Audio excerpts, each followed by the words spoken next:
tens of thousands, up from the current workforce of approximately 20,000. He said to achieve the target, the government has partnered with the Empower School of Health, Geneva, in Switzerland, to set up the Empower Academy Nigeria, a regional training hub that will build skills in pharmaceutical manufacturing. He added that the Empower Academy Nigeria would focus on training workers in areas like advanced manufacturing, regulatory sciences, and quality assurance, as well as provide modern training for students and support agencies like NAFDAC in improving the pharmaceutical sector. The federal government has directed the West African Examinations Council and the National Examinations Council to adopt full computer-based testing for all the examinations by 2026. The Minister of Education, Tunji Alausa, disclosed this during the monitoring of the ongoing exams alongside JAM officials in Buari.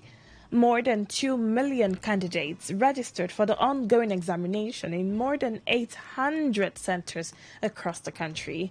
Alausa revealed that both the WAEC and NECO would start administering their objective papers via CBT, and that the full adoption of CBT for the essay and objective components would commence by May or June 2026. Alausa also disclosed that a committee is currently reviewing examination standards nationwide, with recommendations expected next month.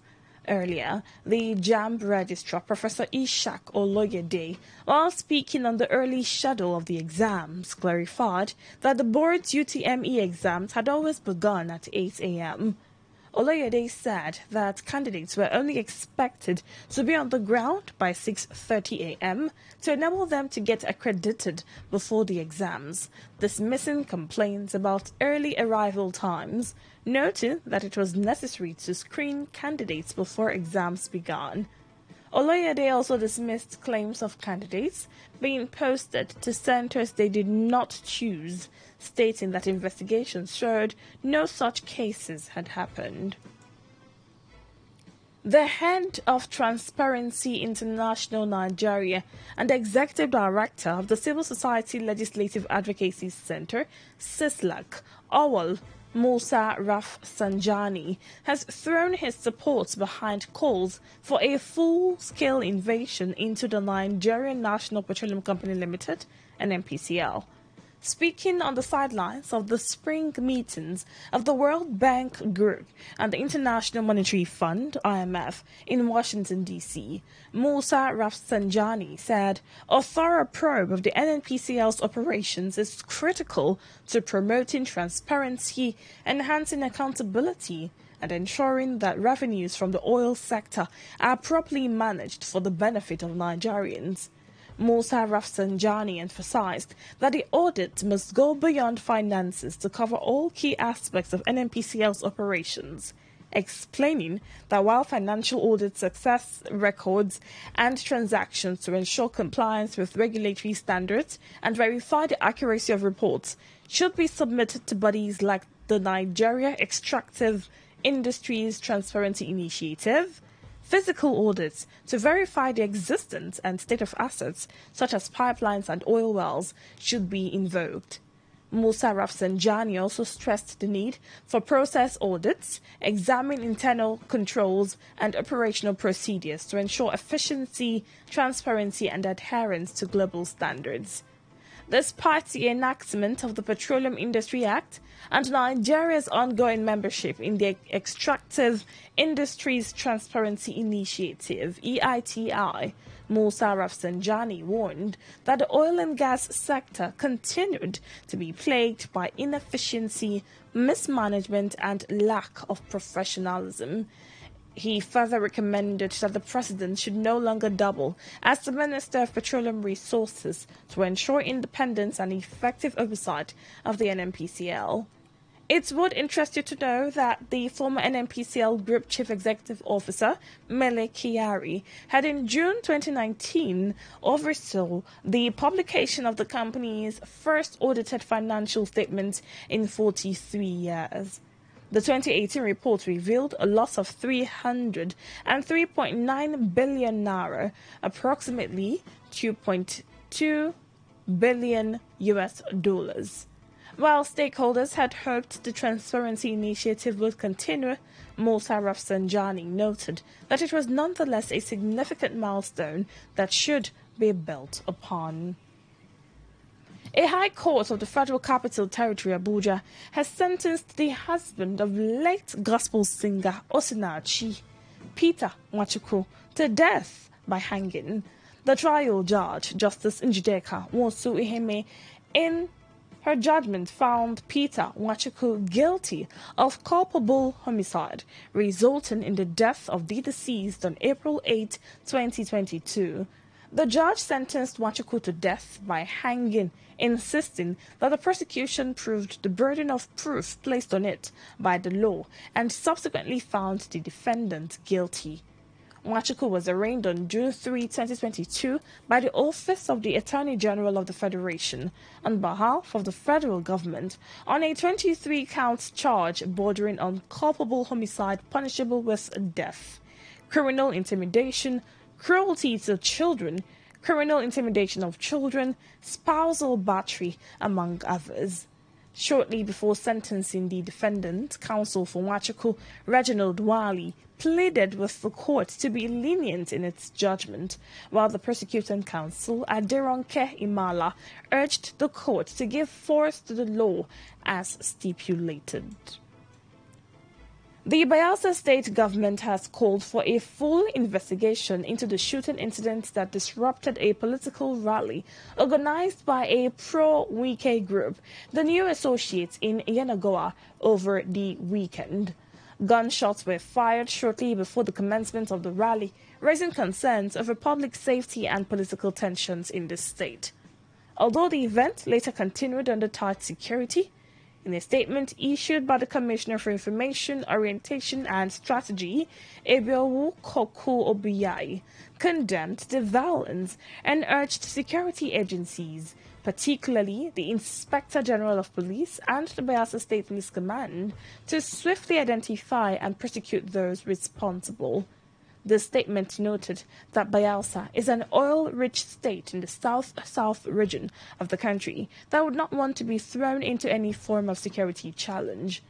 The government described the shooting as unfortunate and avoidable, stressing that the organizers of the rally had earlier suggested the presence of disruptive elements, citing their remarks that the good, the bad, and the ugly would attend the event.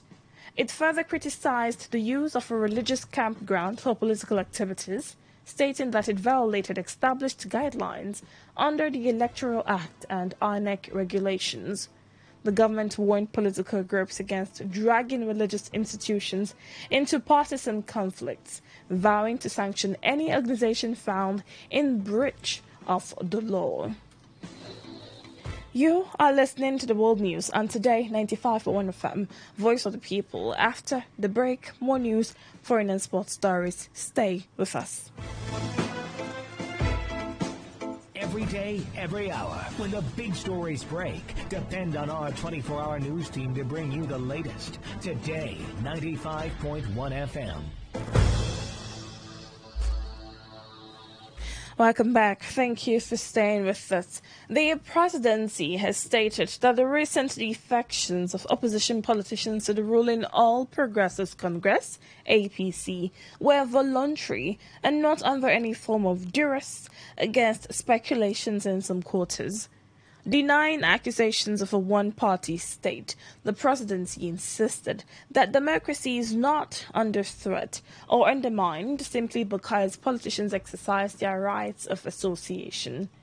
In a statement signed by the Special Advisor to President Bola Tinubu on Information and Strategy, Bayo Onanuga, that Nigerians migrating to the APC and expressing support for Tinubu are doing so out of their free will, based on the belief that the reforms being executed are in the interest of Nigerians and the unborn generation.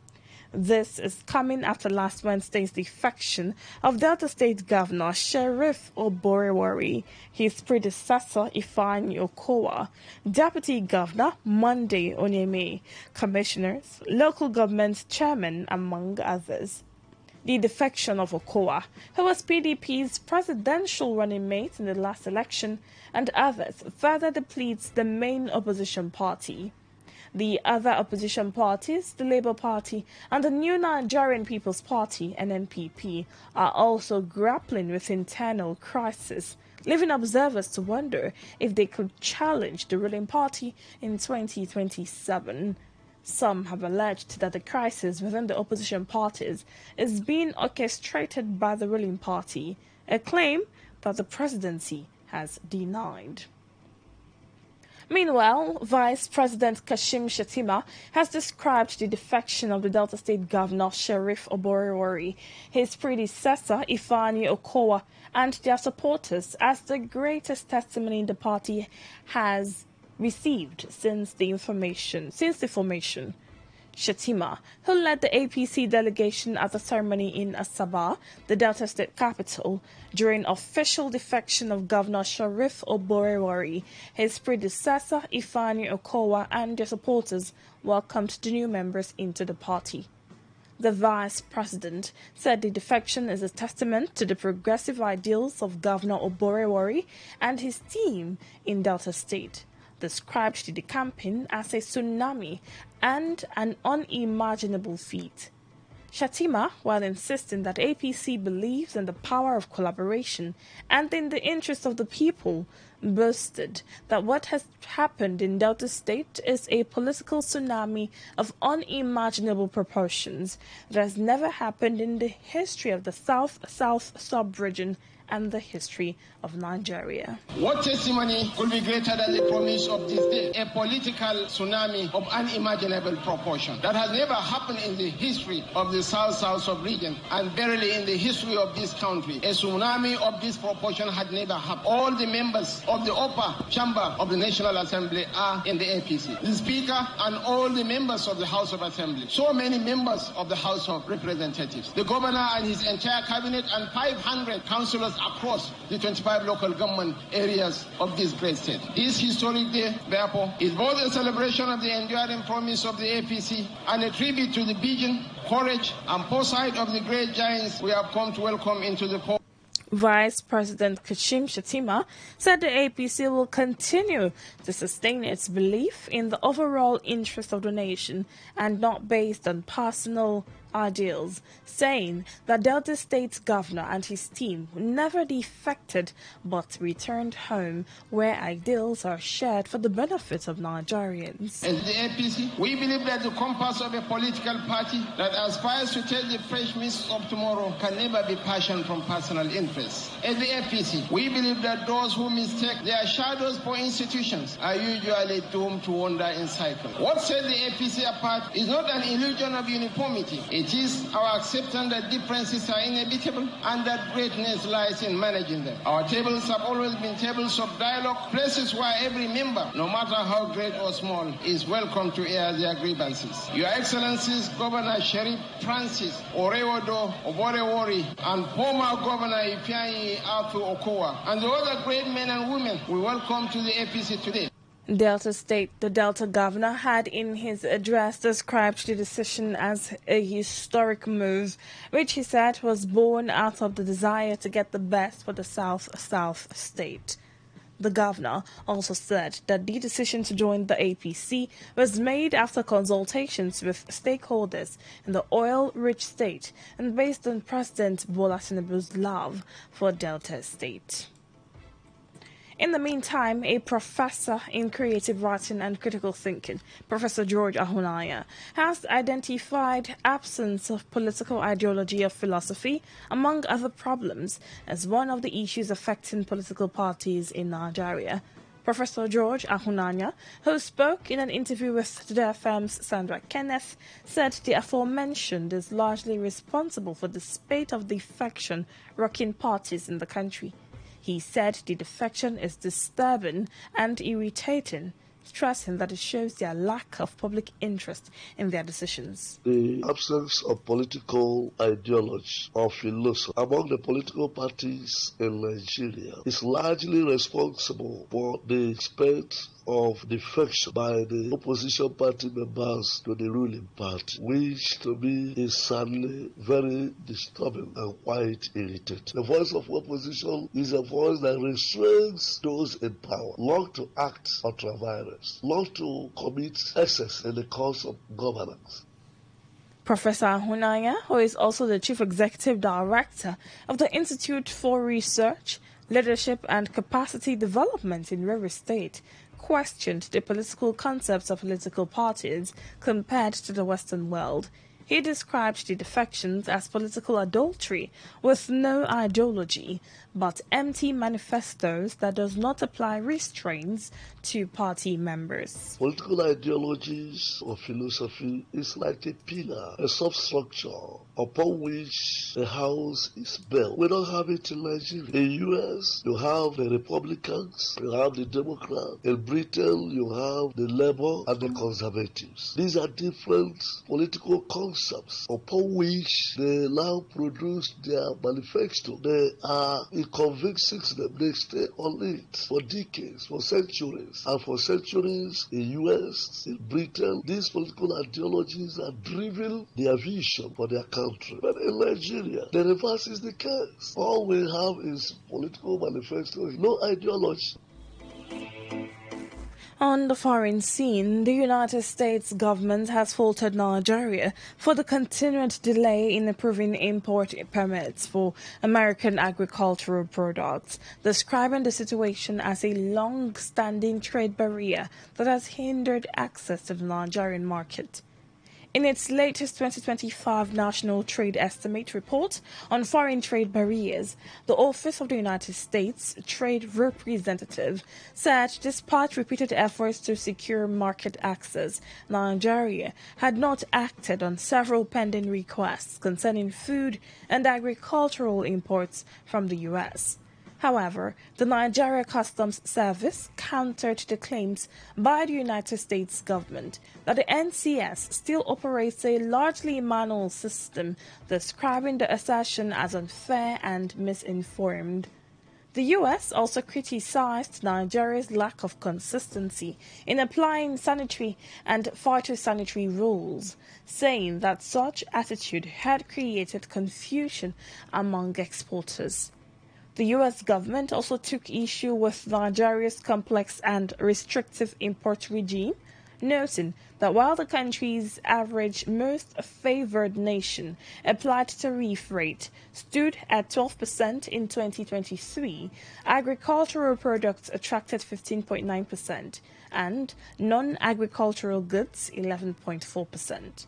The report added that Nigeria imposes several supplementary charges that significantly raise the effective rate paid by importers.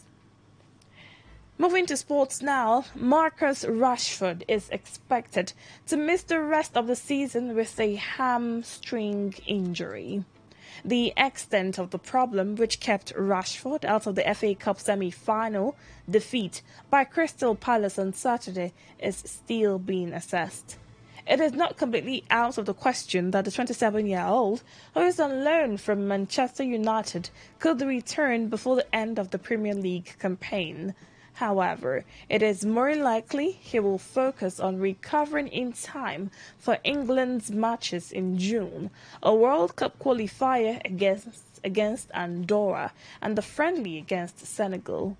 If he does return before then, Rashford's final league appearance of the season will be against Tottenham on 18 May because he is not eligible to play in Villa's final match of the campaign against United on 25th May. To end the news, here is a summary of the major stories.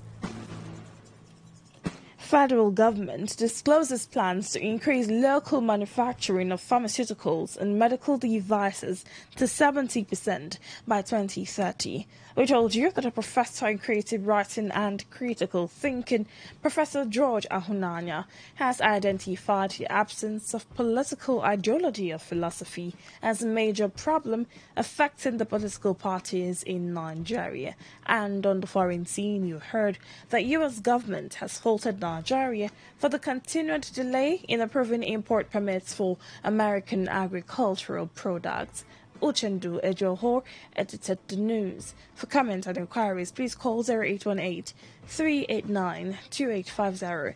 Send your emails to news@todayfmlive.com. Read our stories on www.todayfmlive.com. I am Amaka Felix. Thank you for listening.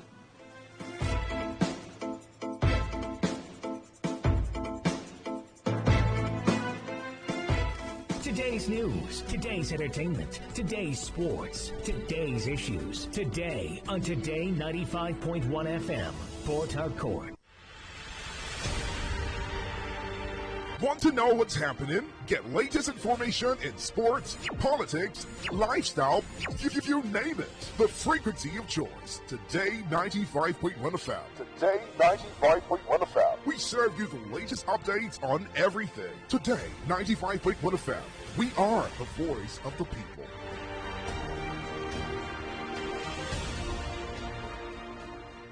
Don't get it mixed up. You are listening to Today 95.1 FM, your premium talk, news, and sports station in Port Harcourt. We are the voice of the people. Bunkering is a legal act of smuggling crude oil from pipelines and storage facilities, which poses significant dangers to Nigerian society. This activity has different consequences that affect various aspects of the nation's well-being, and it has consequences such as untimely death, environmental devastation. It fuels insecurity. It also damages our infrastructure, and it also damages our international prestige. You might say, how do we make a living if we stop this illegal activity? Well, as a young individual, you can channel your energy into positive endeavors that can help you generate income and create an adequate future for yourself. These are some ideas to help you generate income. You can go into starting a business. You can also acquire digital skills or gain agricultural knowledge or engage in farming. You can also acquire art and creativity. You talk about technology and innovation. Then, skills and vocational training. Please note that success often requires dedication, consistency, and continuous learning. This message is brought to you by your premium talk radio, Today 95.1 FM, Port Harcourt.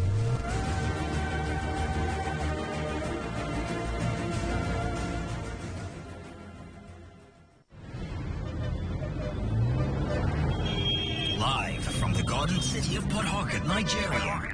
This is Today 95.1 FM. Red is passion. Pink is for unconditional love. Blue is for loyalty. While black is secretive and mysterious. Baby, tonight, let's talk about love. The passion, the bliss, the betrayal, and everything in between. On Lovey Dovey, Mondays to Thursdays from 11 p.m. beneath the night sky with the Amaka Felix on Today 95.1 FM.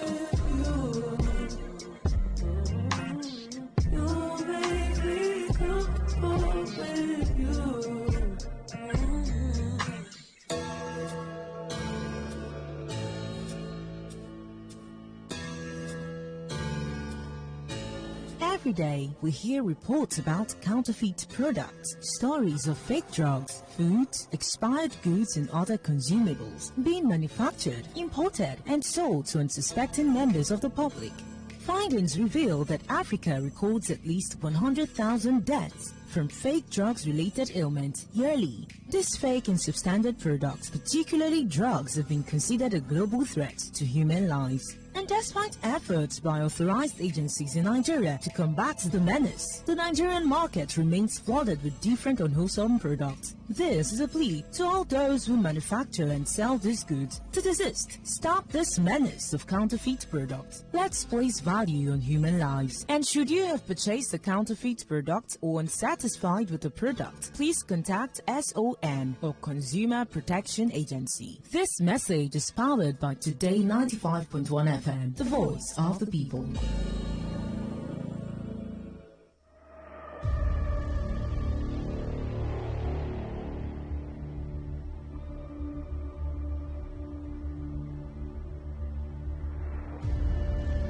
In a world where innocence should be cherished and childhood dreams allowed to flourish, there exists a painful reality that we must confront, a reality known as child abuse and neglect. Every child deserves to grow up in an environment filled with love, care, and safety. But sadly, not all children are fortunate enough to experience this. A survey revealed that 6 out of 10 Nigerian children experienced at least one form of violence before they are 18. In May 2022, a public opinion poll revealed statistics as 88% of adult Nigerians admitted the prevalence of child abuse, while 51% of adult Nigerians also acknowledge personally seeing abusive treatment in their localities. Child abuse and neglect come in many forms: physical, emotional, and even neglectful acts of omission. These acts can leave deep scars, both visible and hidden, on a child's heart and soul. It's crucial for all of us to stand together against this injustice. We can be the voice that these vulnerable children desperately need. We must recognize the signs, report suspicions, and provide support to those affected. We have the power to break the cycle of abuse and neglect. Let us strive to create a world where every child feels safe, valued, and loved. A world where their laughter can flourish and their dreams can take flight. Join us in raising awareness, advocating for change, and championing the rights of every child. Together, we can make a difference and ensure that no child ever has to endure the pain of abuse or neglect. It's time to be the change, to protect the most vulnerable among us. Let us work hand in hand to build a brighter, safer future for our children. This message is brought to you by Today 95.1 FM, Voice of the People.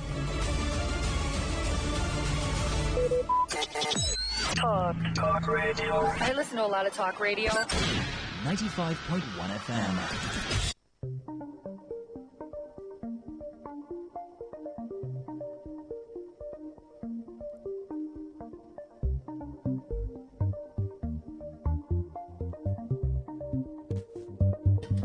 This is Today 95.1 FM Port Harcourt, Voice of the People. It is time again for a rundown of the foreign news that made the headlines on the world today. I am Amaka Felix. In the headlines, Namibia dismisses minister accused of rape. Canadian police arrest a suspect after car crashes into street party, killing several people.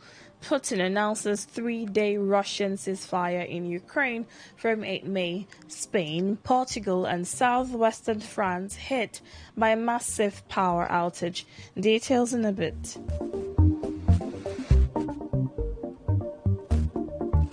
Ugandan government has declared the end to Ebola outbreak in the country. The country's health ministry made the disclosure after the passage of 42 days without a single case of the disease. The World Health Organization, WHO, in a statement said during the outbreak, 14 cases, 12 confirmed and 2 non-confirmed through laboratory tests probable were reported. The statement disclosed that 4 persons died, while 2 were confirmed and 2 probable occurred. However, 10 people recovered from the infection, which was attributed to the Sudan strain. The statement noted that the variant has no licensed vaccine, but Ugandan officials authorized a clinical trial for one under development to be given to health workers and contacts of cases. The outbreak was confirmed in Uganda's capital, Kampala, following the death of a male nurse, which is the 9th time Uganda has detected cases of Ebola. A week after an attempted coup in Burkina Faso, the situation remains tense in Ouagadougou, particularly among the armed forces. The local media indicates that a meeting scheduled on April 22 at the headquarters of the General Staff, which was supposed to include several army officers, was postponed and then later cancelled as the invited officers failed to show up. According to Radio France International, RFI, an influx of people were seen flocking to the Mogo Naba Palace, a traditional authority in Burkina Faso, which among those seen were army personnel and families of missing civilians, further signaling tension within the West African country. The government of Captain Ibrahim Traore has now called for massive demonstrations on April 30 in support of the regime, with their main objective to condemn Western interference, especially after recent accusations by U.S. General Michael Langley of diverting the country's gold reserves to support its own security. Security Minister Mahamadou Sana said on state television that plotters included current and former soldiers, as well as terrorists, citing Captain Rene Ouedraogo as one of the soldiers who rallied to the plan and is currently on the run.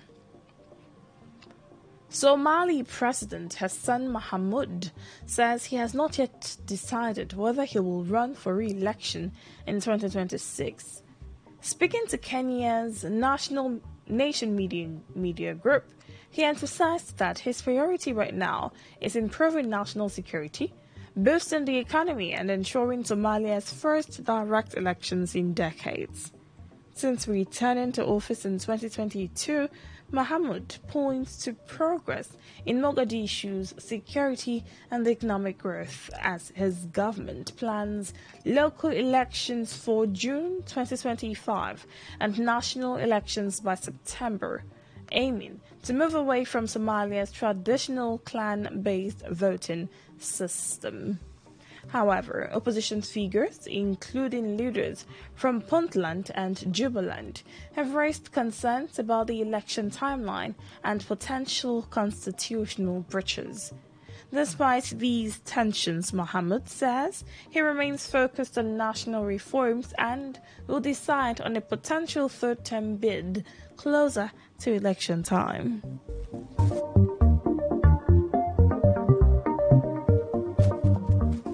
A report by the Timbuktu Institute, a think tank, has indicated that the jihadist activities, mainly by the Jenim jihadi group, have expanded into the region of Kais between 2021 and 2024.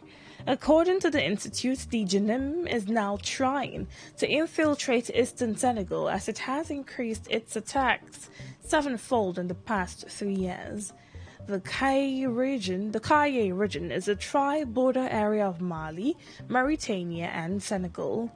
Benin has been the latest victim, with recent attack claiming the lives of at least 70 soldiers, and has for years faced spillover violence in its north from Sahel countries like Burkina Faso and Niger in their battle against Islamic extremist groups. The large national park spills over into all three countries and has become a launching pad for cross-border attacks by militants. Namibia's President Netumbo Nandi-Ndaitwah has dismissed the Southern African country's agriculture minister, who Namibian media have reported is under investigation for alleged rape. A police spokesperson confirmed the ongoing investigation into Mark Hengari to the Namibian press, which has reported that a minor has accused the agriculture minister of raping her. President Netumbo Nandi-Ndaitwah office said in a statement. President Netumbo Nandi-Ndaitwah's office said in a statement shared on social media that the president relieved Mark Albert Hengari of his duties as Minister of Agriculture, Fisheries, Water and Land Reform. The termination of tenure takes effect from when Mark Albert Hengari should have tendered his resignation. According to the Namibian press, Hengari may also face persecution for abduction and abortion, which is illegal in the conservative Southern African country. Away from Africa to the rest of the world, Canadian police have reportedly arrested a man. Name was held after a car plowed into a street party in the western city of Vancouver, killing several people. Authorities said the incident happened in Vancouver's Sunset and Fraser neighborhood as members of the Filipino community gathered to celebrate Lapu-Lapu Day. The festival, which commemorates a Filipino anti-colonial leader from the 16th century, falls this year on the weekend before Canada's election. According to the information gathered from the Vancouver Police on X page, a 30-year-old local man was arrested at the scene. The driver was also reported to be a lone suspect known to Vancouver Police. Following the incident, Prime Minister Mark Carney, through his X page, has explained how devastated he was by the horrific event and has since offered his condolences to the loved ones of those killed and injured. Ukrainian President Volodymyr Zelensky and US President Donald Trump have met face-to-face at the Vatican for the first time since February's acrimonious Oval Office showdown. The pair was pictured locked in deep discussion minutes before the late pontiff's funeral was due to start. The White House described the 15-minute meeting in St. Peter's Basilica as very productive. Zelensky later called it very symbolic, with the potential to become historic. After leaving Rome later in the day, Trump took aim at Russian President Vladimir Putin, questioning his willingness to end the war after Moscow's strikes on Kyiv earlier in the week. He had previously said Russia and Ukraine were very close to a deal following Friday's talks between his envoy Steve Witkoff and the Russian president. Authorities have alleged that a U.S. airstrike hit a prison holding African migrants, killing at least 68 people and wounding 47 others. The strike in Yemen's Sada Governorate, a stronghold for the Houthis, is the latest incident in the country's decade-long war. Graphic footage aired by the Houthis' Al Masirah satellite news channel showed what appeared to be dead bodies and others wounded at the site. The Interior Ministry said some 115 migrants had been detained at the site. The Civil Defense Agency also confirmed that 68 people had been killed and 47 others wounded in the attack. Spain, Portugal, and parts of southwestern France have been hit by a widespread power blackout that paralyzed public transport, caused large traffic jams, delayed flights, and left residents unable to access cash from ATMs as utility operators scrambled to restore the grid. Investigations into the causes of the outage today were ongoing, but Portuguese Prime Minister Luís Montenegro said there was no indication of a cyber attack. The Portuguese National Cybersecurity Center also said there was no sign the disruption was due to a cyber attack. The entity responsible for transmitting electricity in Portugal, REN, said a rare atmospheric phenomenon in Spain due to extreme temperature variations in the country's interior was to blame for the power outages across the Iberian Peninsula. The Spanish and Portuguese governments convened emergency cabinet meetings after the outage, which also briefly affected a part of France bordering northeastern Spain. A spokesperson for the EU's executive arm said the European Commission is in contact with local authorities to understand the underlying cause of the blackout, noting that the Commission will keep monitoring the situation and make sure that there is smooth information exchange amongst all relevant parties. Russian President Vladimir Putin has announced a temporary ceasefire in the war in Ukraine. The Kremlin has said the ceasefire will run from the morning of 8 May until the 11th May, which coincides with victory celebrations to mark the end of World War II. In a statement, it said Putin declared the ceasefire based on humanitarian considerations. Ukraine has not yet responded. The Kremlin announced a similar 30-hour truce over Easter, but while both sides reported a dip in fighting, they accused each other of hundreds of violations. Ceasefires have been attempted more than 20 times in Ukraine. All of them failed eventually, and some within minutes of going into effect. The most recent one, over Easter, was very limited in scope and only resulted in a slight reduction in fighting, with both sides accusing each other of violating Gary, accusing him of rape. We told you that the Canadian police has arrested a suspect after a car crashed into a street party in the western city of Vancouver, killing several people. Russian President Vladimir Putin has announced a 3-day Russian ceasefire in Ukraine, starting from 8 to 11th of May. And finally, Spain, Portugal and southwestern France has been hit by a massive power outage. Till same time tomorrow, do have a lovely evening and thank you for listening.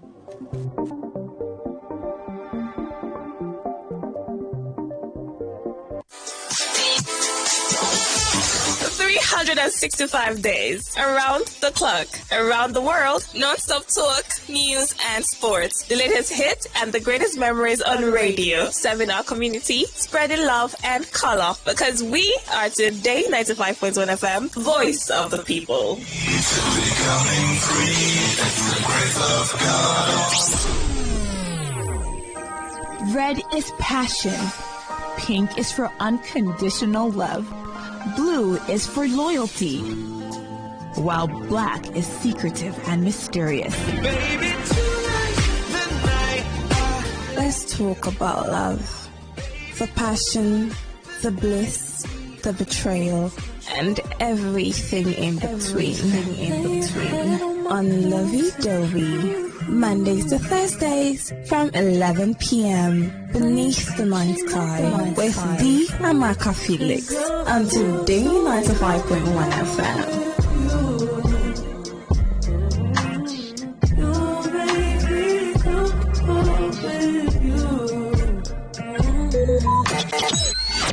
Talk radio. I listen to a lot of talk radio. 95.1 FM.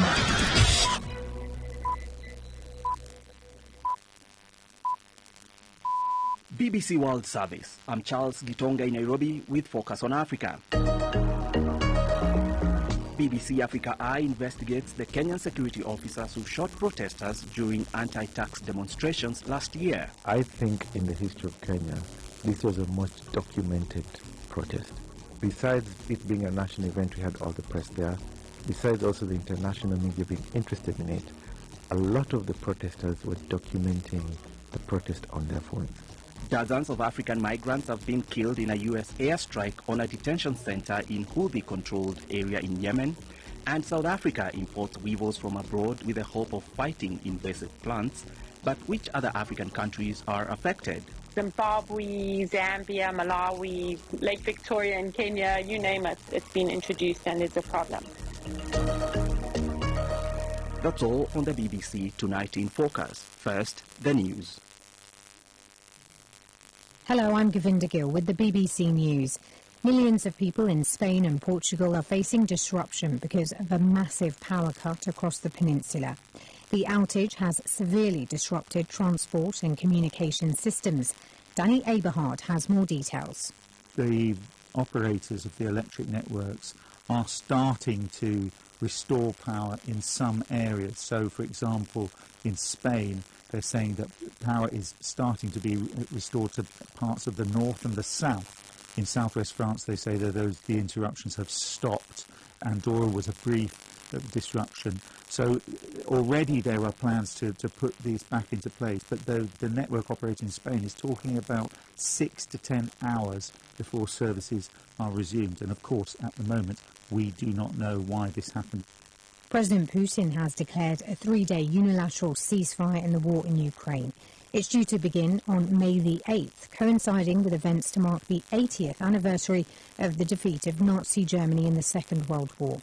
Ukraine has requested a ceasefire with Russia for at least 30 days. The White House spokeswoman Caroline Leavitt said President Trump also wanted a permanent ceasefire and that both sides needed to reach an agreement.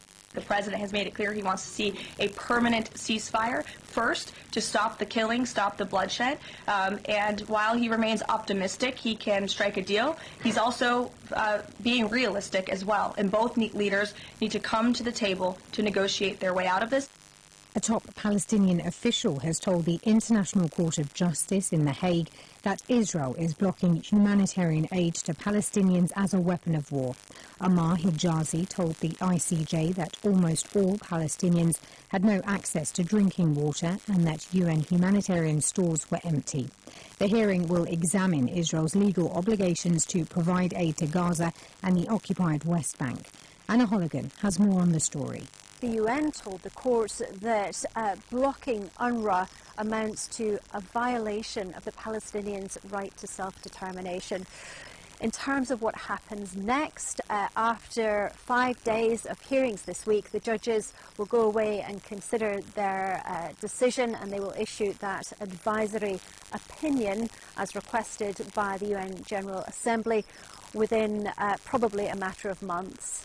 Canadians are voting in a general election which has been dominated by Donald Trump's trade policy and threats to make the country part of the United States.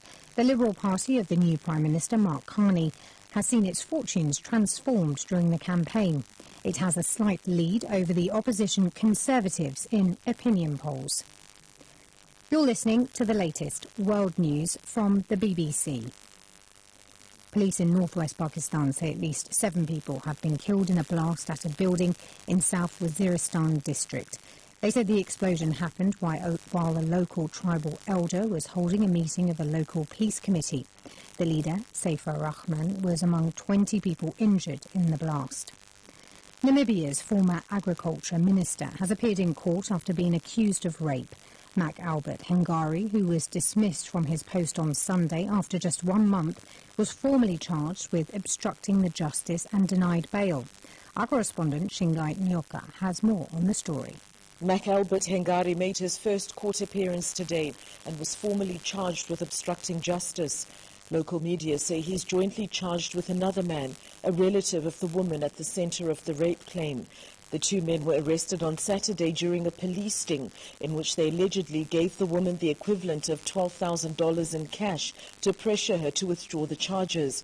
The magistrate denied the duo bail and they will return to court in June. Hengari has not been formally charged over the rape claims. He denies all charges. Iran's interior minister says that a deadly explosion at the country's largest commercial port was caused by negligence and a failure to comply with safety measures. Iskandar Momani told Iranian state TV that some materials held at the port should not have been there. The blast on Saturday at the Shahid Rajaji port killed at least 46 people. Cardinals meeting at the Vatican have set Wednesday next week for the start of the conclave to elect a successor to Pope Francis. 135 cardinals are eligible to vote in the secret ballot held inside the Sistine Chapel, where they'll be completely cut off from the outside world. The last conclave that elected Francis took 2 days. That's the latest BBC News.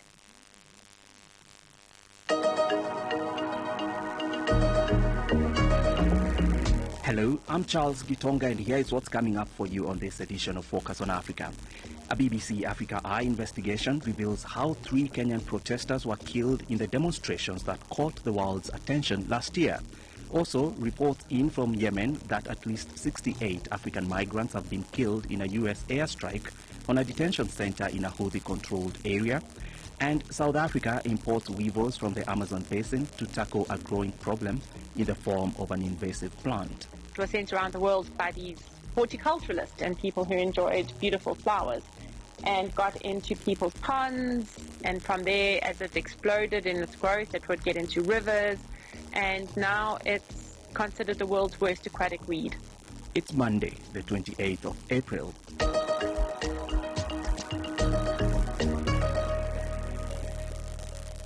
And we start in Kenya, and a gentle warning that this story does contain material that you may find upsetting.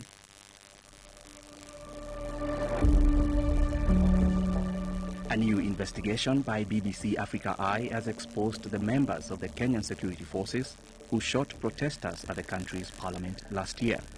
Demonstrations against a proposed finance bill spiraled out of control when thousands of young Kenyans flocked to the parliament to stop the bill at its final reading. Hanifa Aden is a journalist and activist in Kenya. I just saw the video of moments before David Chege and Erickson were shot dead.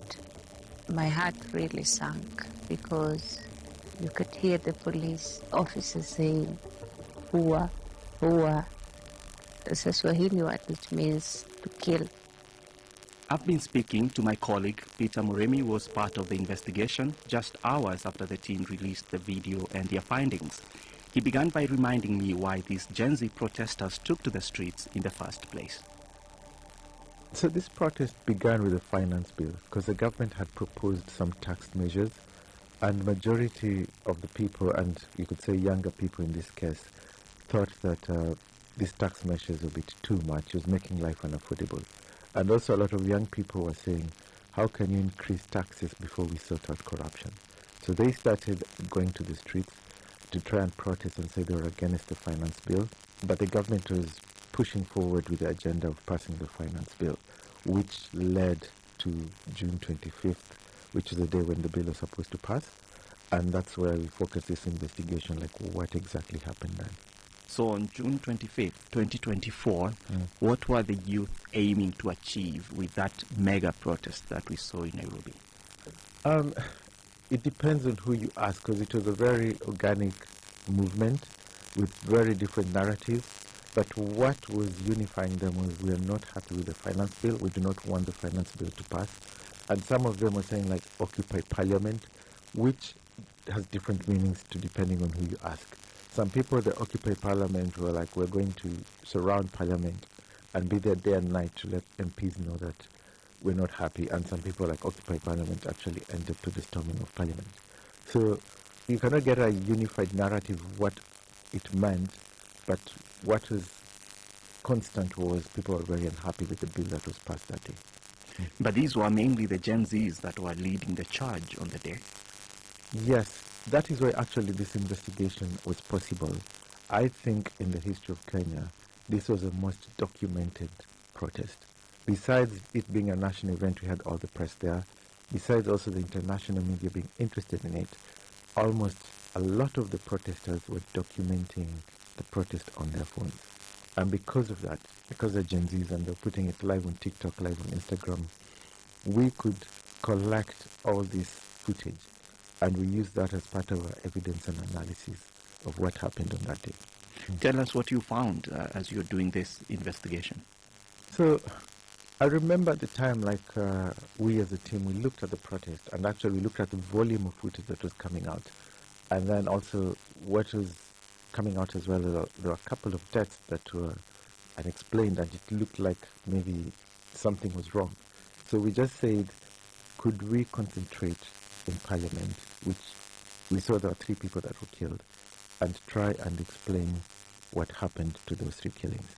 And basically, could we take the audiences step by step, how these 3 people managed to lose their lives, and was it a legal killing, was it illegal, and sort of raise those questions, because for a long time, Kenya's been having a lot of problems with extrajudicial killings, and we thought it was really important because of the sheer volume of footage that existed in this protest to try and bring that evidence to bear, but also to take our audiences step by step to show them exactly what happened. Of course, it was a lengthy investigation, but if you could just help us out here, what exactly did you find? Who are these individuals that you looked into the circumstances of their death? And how can you say, what does the investigation tell you about how they met their death on that day? So, to begin with, there were two protesters that were killed on Parliament Road. This is a road right outside Parliament. This is Erickson and David. And what is apparent is, actually, at that point, the protesters had the upper hand. And yes, there's some vandalism. They burnt a police truck and they'd torn down the fences of Parliament. And then the police regrouped and they're coming back up. A lot of cameras are following the police as they're coming up. But what was evident, according to our film, we could see a policeman bend down 50 meters from the protesters. And at that point, just before Erickson and David were shot, we could see actually what Erickson and David were doing. They did not have any weapons. They were not causing harm or damaging any property. So as far as we could see, there was no justification for that policeman to open fire at the crowd, especially Eric and David. So we take step by step what happened to when they were killed, but also what's really important, we identify the policeman who did it. Unfortunately, the policeman had a mask and sunglasses, but we bring that accountability. This is how they were killed, and this is the person who did it. The second killing is in Parliament. It's when they stormed into Parliament. They went in, there's a lot of vandalism. The damage is in the millions. But around 5 minutes, the protesters start leaving. And as they are walking out, a group of security personnel come, and there's some shots you can hear. And then the crowd starts running away and trying to exit the Parliament as quickly as possible. And at that point, Erickson is shot and he dies right on the fence as he was running away.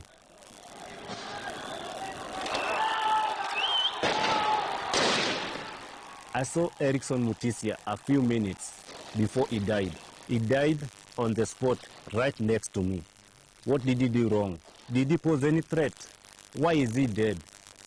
And we show the soldier who actually pulled the trigger that led to Eric losing his life. There was actual psychological effect on me following the demonstration, because seeing what I saw in front of the Parliament, the blood all over the ground, I wouldn't wish for anybody to go through that, any family to witness their son being buried. And so from your investigation, you can't actually conclude that it was a soldier that was involved in that particular killing of Erickson. Yes, because partly, as you know, soldiers have different uniforms from the police. The camouflage is different. The weapons they use is different. So we got experts and actually some people from within the military to identify, like, this person is a soldier. Is definitely not AP, is not police, and not GSU. And that was one of the revelations that is in the film. Peter Muremi. And if you want to watch the full documentary from BBC Africa Eye, Blood Parliament, you can find it on BBC iPlayer in the UK or the BBC News Africa YouTube page.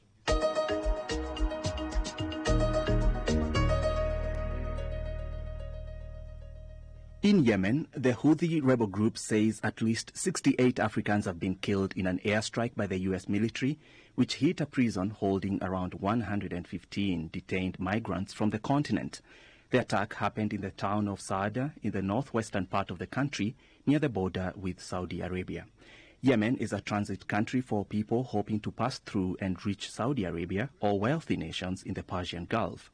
Dozens of other people were reportedly wounded in the attack. There was no immediate comment from the U.S. military on the strike, but it has been bombing targets in Yemen for several months. That's in retaliation for attacks by the Houthis on ships passing through the Red Sea and the Gulf of Aden on their way to the Suez Canal.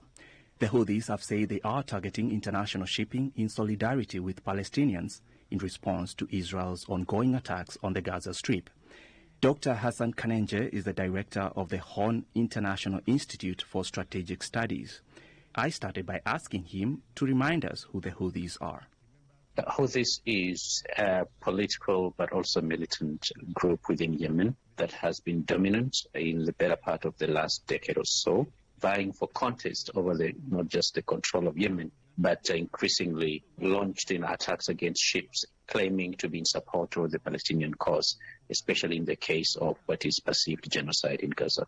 And so this facility that has been hit by the U.S. airstrike has been referred to as a migrant detention center, and Africans were there. Up to 68 have been killed, according to reports. Why were there African migrants being held there? Yemen has been a transit country for a lot of migrants, especially from the Horn of Africa, either who are escaping persecution, conflict, or looking for opportunity elsewhere in the Gulf as well as Europe. On any given day, there are hundreds or thousands of African migrants, in Yemen, trying either to make it to the Middle East, the Gulf countries, or Europe. And so it's not surprising that Africans got caught up in the crossfire. So is this essentially a prison, or what kind of conditions do they, experience or live under when they are in these centers?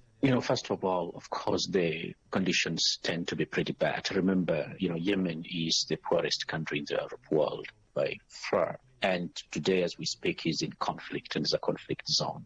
And so any detention center there will be having horrific conditions, by any standard of measure. And so you do not expect it's going to be a decent place. But I think the tragedy that has befallen, those refugees, I think speaks to the crisis that not just Yemen is facing, but generally the migrant problem from the continent, as well as across the Middle East. And do we know which countries these migrants often come from, the ones that do use Yemen as a transit point? Most of these migrants tend to come from the greater Horn of Africa regions, of Somalia, of Ethiopia, and Sudan, as well as other neighboring countries that are closer to their home. And so you're going to expect a lot of casualties are going to be reported to coming from these countries. So, like you said, Yemen is a difficult place. They have had a devastating civil war since 2015. How come this is not a deterrent for migrants coming from African countries trying to get to whichever the destination in the Middle East? Are they not afraid of the conditions that they are going to, face if they go through Yemen?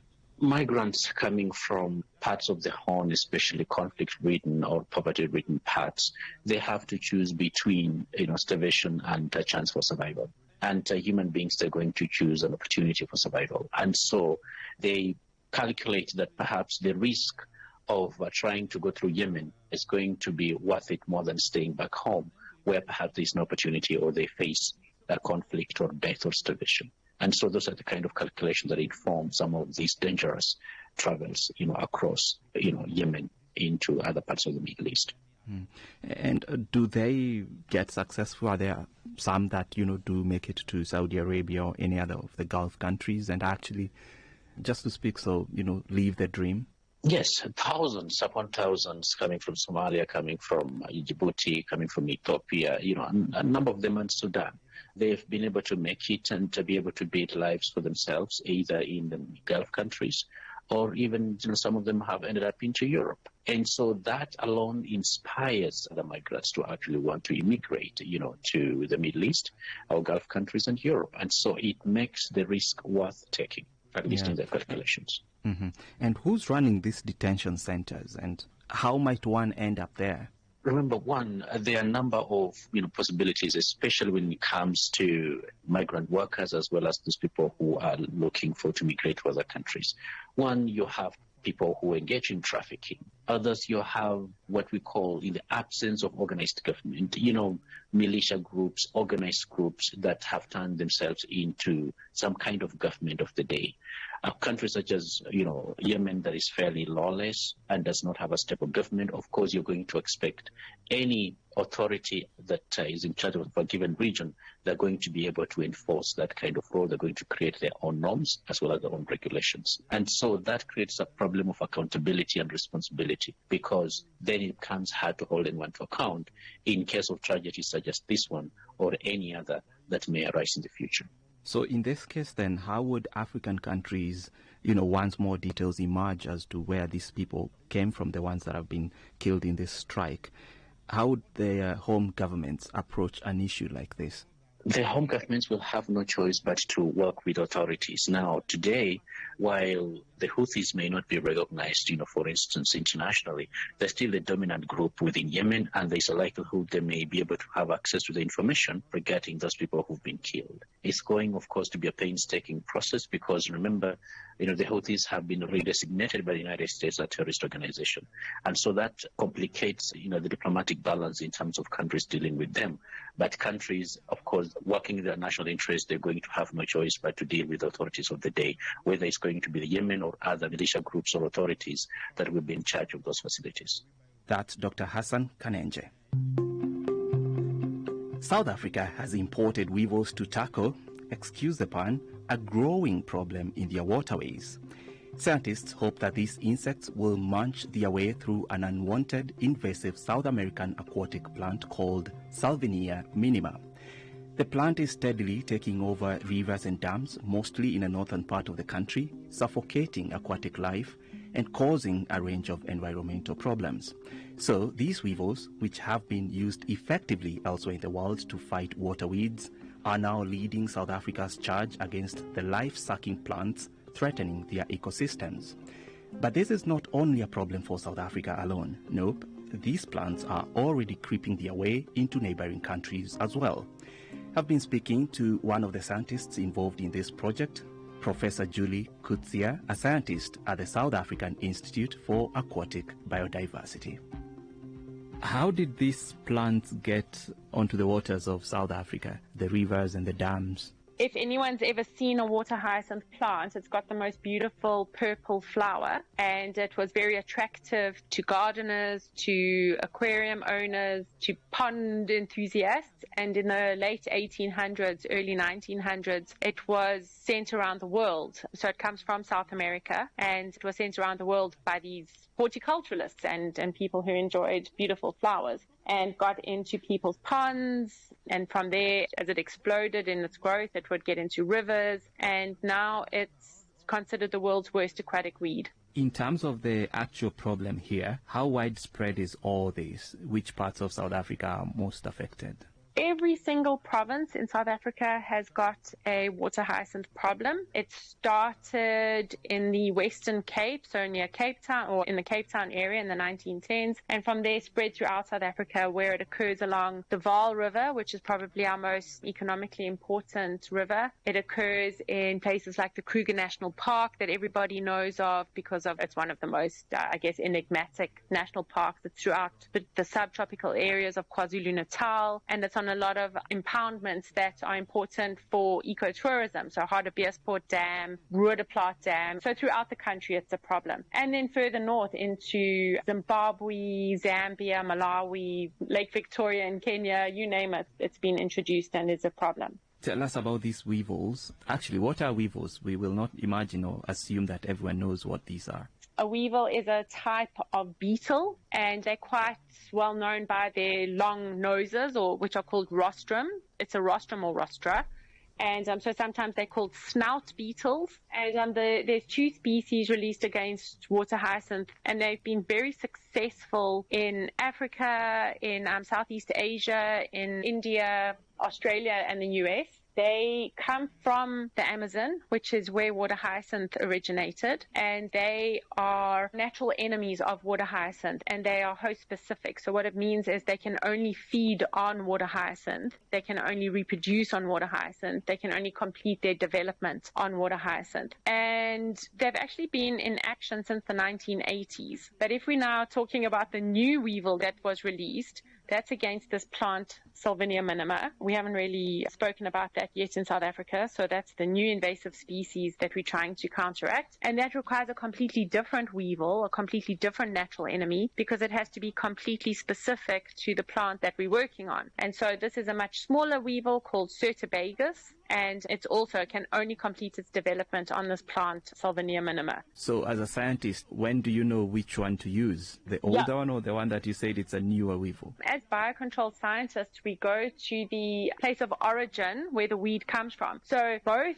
water hyacinth and the Salvinia species come from the Amazon, and you would then go and explore. You would do surveys on the plants to look at what kind of insects are feeding on the plant. You'd notice the kind of damage, and then collect these insects and bring them back into a quarantine facility that's registered by or approved by a government department. And so in South Africa, our quarantine facility is at the Center for Biological Control, which is at Rhodes University. And it's there that we then test these insects to make sure that they only feed on the target plant. So any insect for water hyacinth can only feed on water hyacinth. It can't feed on any other invasive plant. And similarly, if we introduced an insect for another species like the Salvinia, it would only be able to complete its development and feed on Salvinia. So is there a chance that they would do some form of harm also in this new ecosystem that you are bringing them to? That's one of the most important questions that we get asked, and we have to be 100% certain that they won't harm any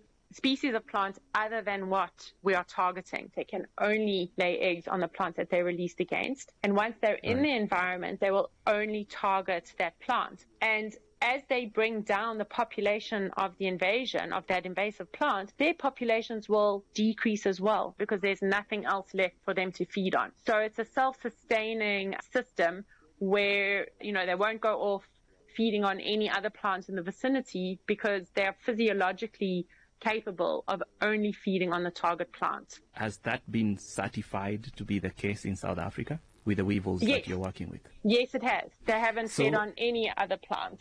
Can this solution be used in other parts of the continent as well? You mentioned Kenya, which has had a huge struggle with water hyacinth on the Lake Victoria. Yes, absolutely. So we've introduced a bug called Megamelus. So it's not a weevil, it's a different agent. We've introduced that to Zimbabwe, and we're getting really good records of control there. We are working with research organizations and government institutes to introduce it to Tanzania and Kenya, as well as Zambia and Malawi. And that's all ongoing at the moment. So we just have to, work through the government requirements so that we can get them introduced. And recently, we are working with colleagues in India and got me feeling like I wanna be that guy.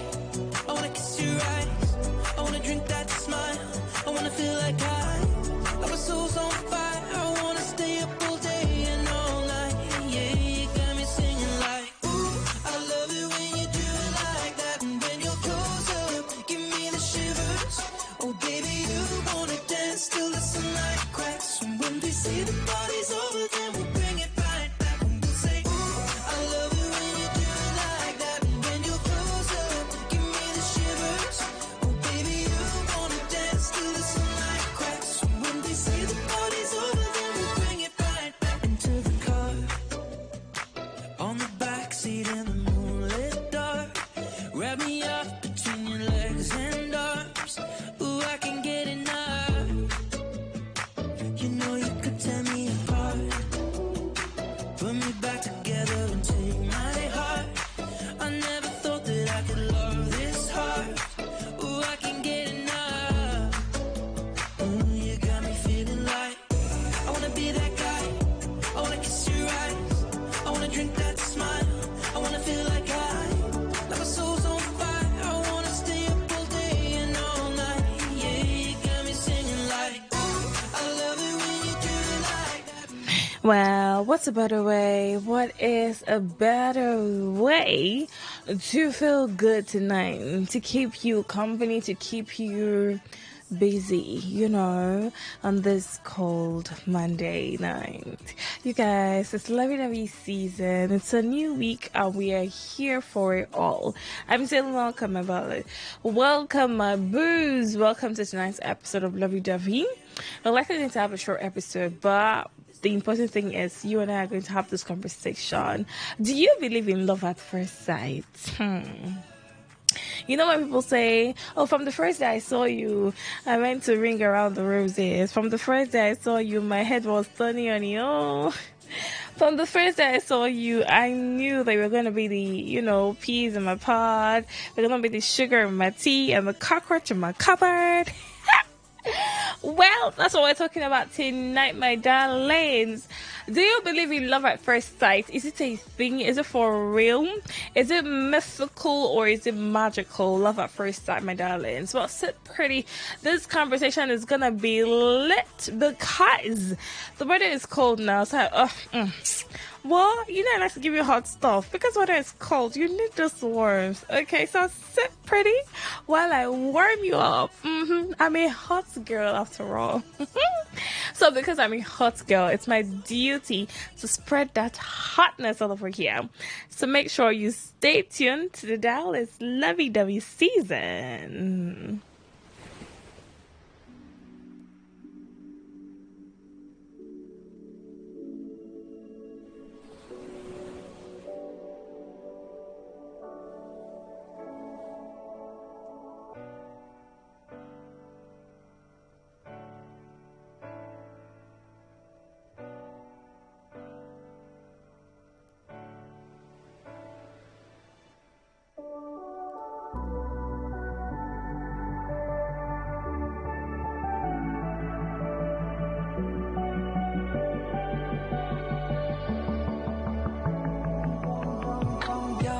Thinks there's always tomorrow. I miss your touch on nights when I'm hollow. I know you crossed the bridge that I can't follow. Since the love that you left is all that I get, I want you to know that if I can't be close to you, I settle for the ghost of you. I miss you more than life. And if you can't be next to me, your memory's ecstasy. I miss you more than life. I miss you more than life. Young blood thinks there's always tomorrow. I need more time, but time can't be borrowed. Behind if I could follow. Since the love that you left is all that I get, I want you to know that if I can't be close to you, I settle for the ghost of you. I miss you more than life. Yeah. And if you can't be next to me, your memory's ecstasy. I miss you more than life. I miss you more than life.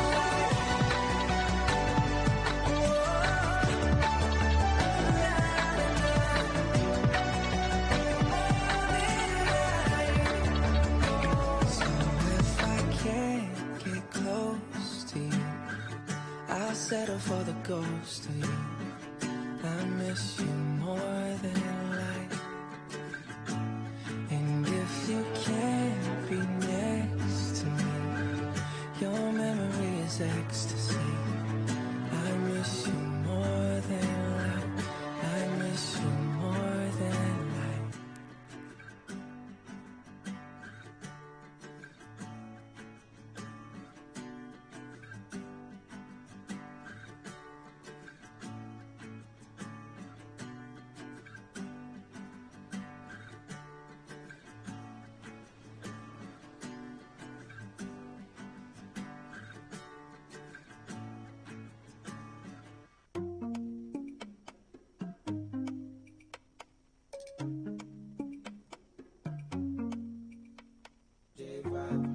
Baby, it's the shot of Casamigos in my cup.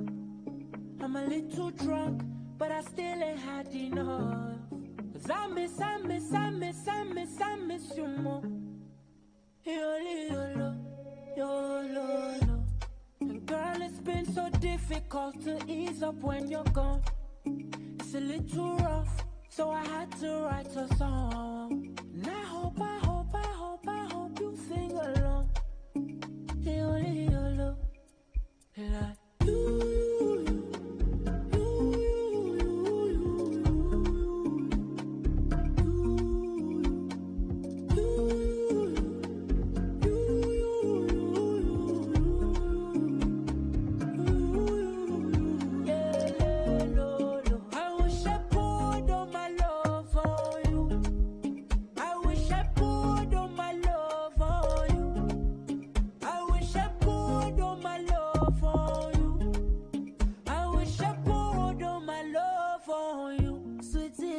chérie, jealousy in my body. You too got it for me, oh. Cause I need extra loving, and I need extra golfing, I need extra touching, oh. So I pray to Jah Jehovah, make we no see confusion. Enemies the ones scatter the matter, put my face for blood. Somebody, but don't climb anybody. Oh. Don't say I sent you to go and climb anywhere, because you're on your own. So there's this recent thing that has been trending. The list of states with the highest number of people living with HIV. Have you guys seen that list? So as a core member serving in Akwa Ibom State in 2022, I think in the April or so. So we got the report, right? It was trending. You know how a lot of things, once something makes it to the news, it's trending. And if it's, an issue that is societal, that affects the well-being of people generally. So in 2022, as in April, I was talking to somebody, a friend of mine. We served together. I think that was yesterday. And then we served together. And so the conversation came up, and then I then said, oh, look, so actually River State is now topping Akwa Ibom. So River State is now number 1 on the list of the cases, on the list of states with the highest number of people living with HIV in Nigeria. And then he was like, I thought it was Akwa Ibom. I'm like, yeah, in 2022, while we served in Akwa Ibom, it was Akwa Ibom, but right now it's River State. And the thing is, so at the time, one reason he remembered was because when he said trending, like, NYC were like, oh, look, oh, hey, well, I don't come, oh. So Akwa Ibom says it's trending, what's it called? Oh, you people should be careful, oh, hey, copper states, because already from the camp, they were already telling us, oh, don't go and sleep with locals, oh, don't have sex with locals, don't sleep with anybody, just do your job, serve and go, serve your fatherland and go. You're not here to sleep with anybody. Oh, coppers, you're not going to impregnate people. You know all the stories that happen now. You know how you get to hear stories of, coppers doing stuff, coppers sleeping with students and all those things. So they warn them from, I know follow shy because they warned the people they warned, a word they say is enough for the wise. So people who had such intentions, maybe they did not do it, they did not follow through, maybe they did, I don't know for them, them sabi. Anyway, here we are, right? Here we are. And then so a couple years later, River State is now topping the list. And we had this conversation because I'm like, what's going on here? I said, just in case you haven't seen it, River State is now topping the list, okay? River State is now topping the list. I'm just going to, let me even check if I can find that report. So I can read it for you direct from the horse's mouth. So, it's something that has to be good. Okay. Now, the 2024 HIV prevalence by states showed that River State has the highest number of people living with HIV, with 208,767 recorded cases, followed closely by Benue State with 202,346 cases, and Akwa Ibom with 161,597 cases. Okay, this came in last week. I think this was last week Wednesday, 23rd. Yeah, last week Wednesday, the 23rd day of April. And I just remembered because I had this conversation yesterday, and I said, look, I was going to talk about it here in Levidavi, because how we have like conversations around sex and all of that. I hope that in all your climbing and in all your thrusting, I hope that you people are having safe sex. So I hope you are either abstaining completely, or you're being faithful to your partners, or you use condoms, please. No matter what you do, have safe sex. This can never be more. it can't be much talked about. It can never be overemphasized. The importance of safe sex can never be overemphasized. So in all your doings, the emperor, the champion, the lion is you. Whoever you are a lion in bed, you are a horse, you are a stallion, you are the taker of the world, you are a new taker, you are an old taker. You give the best BJs, you give the best, when it's oral sex, it's you. Anywhere they say oral sex, you are a headmaster, you are a headmistress. All the headmasters and headmistress, I greet you. But I'm saying have safe sex. So safe sexual practices, please. This is a not so subtle reminder for you. So have safe sex, guys. This can never be overemphasized. Just know what you are doing. I said I was going to put out this reminder before going straight into the conversation for the evening or for the night. I hope you are ready for me, because I'm ready for you. I'm ready for you. I'm ready for the entire package that is sitting pretty on the table. Meanwhile, the post is up on Facebook. It's on my personal page, Amaka Felix. You can go there and check out that divine person. There's a divine young lady there. You can check her out and make sure you like the post, comment, and drop your comments, because I did ask that question on my personal page. The post is also up on our Facebook page, Today95.1fm on Facebook. So go there. You can drop your personal, contributions, drop your comments, and I'll take your comments later on. Okay, so tell me what you think. Is it possible to fall in love with somebody the very first time you see them, the very first time you set your eyes on them? So from the day that I met you, girl. From the day that I met you, girl, when McAnthony said, from the day that I met you, girl, I feel like, what did he even say, sir? He felt like what? Because that's how people be giving lines. From the very first day I set my eyes on you, oh, my heart skipped a bit. Oh, I forgot my mother's name. From the day I set my eyes on you, I forgot. Later now, 2 days later, you go beat that from the very first day you set your eyes on. It's always easy for people to do. From the very first day I set my eyes on you, I felt like my heart was going to stop breathing. Oh, actually, I stopped breathing for a while. I fell into coma, and I came out of coma. And then. See, what is that? Me, I'm just tired of all these things. Because when I look at the dating pool, I look at what people are doing inside the dating pool. I just feel so bad. Because I'm like, after all the things we are saying, some of you are terrible partners. Some people out there, they are terrible partners. Look, guys, if you sit down and take a listen to the things people go through in relationships and marriages, you would legit wonder where these sets of human beings come from. You would wonder, you'd be like, she mean a person born you now, like the day they gave birth to you, they were happy, there was celebration, they did naming, they took you to they did child dedication, they did this, they did that, like it's all encompassing, and you begin to imagine why these people have what they have going on. Because I sometimes, right, it beats me. Please, how are you the same person?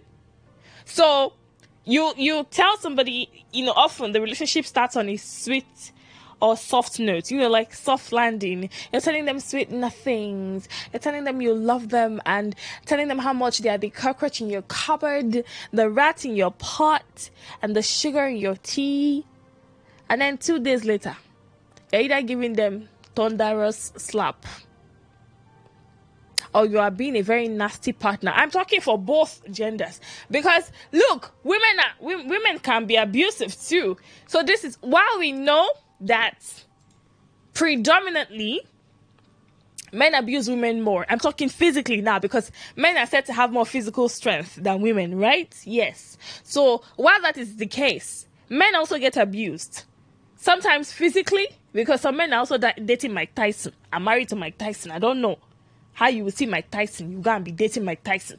When there are other people that you can date, but you say no, you want to date Mike Tyson, no problem. Then there's also the verbal or emotional abuse.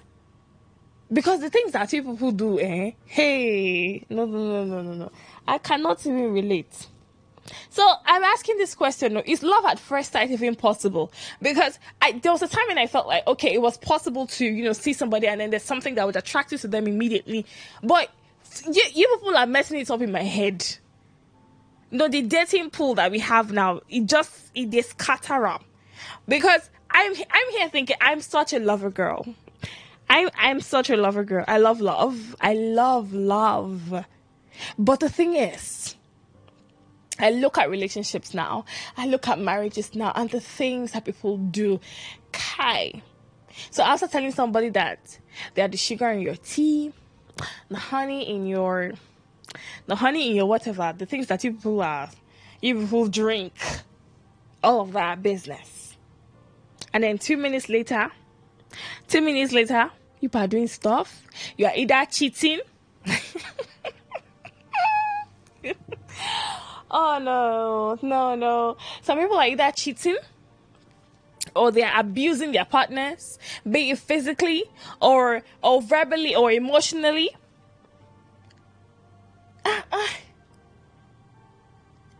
Sometimes I get to read, messages from women, from men, the things that they go through.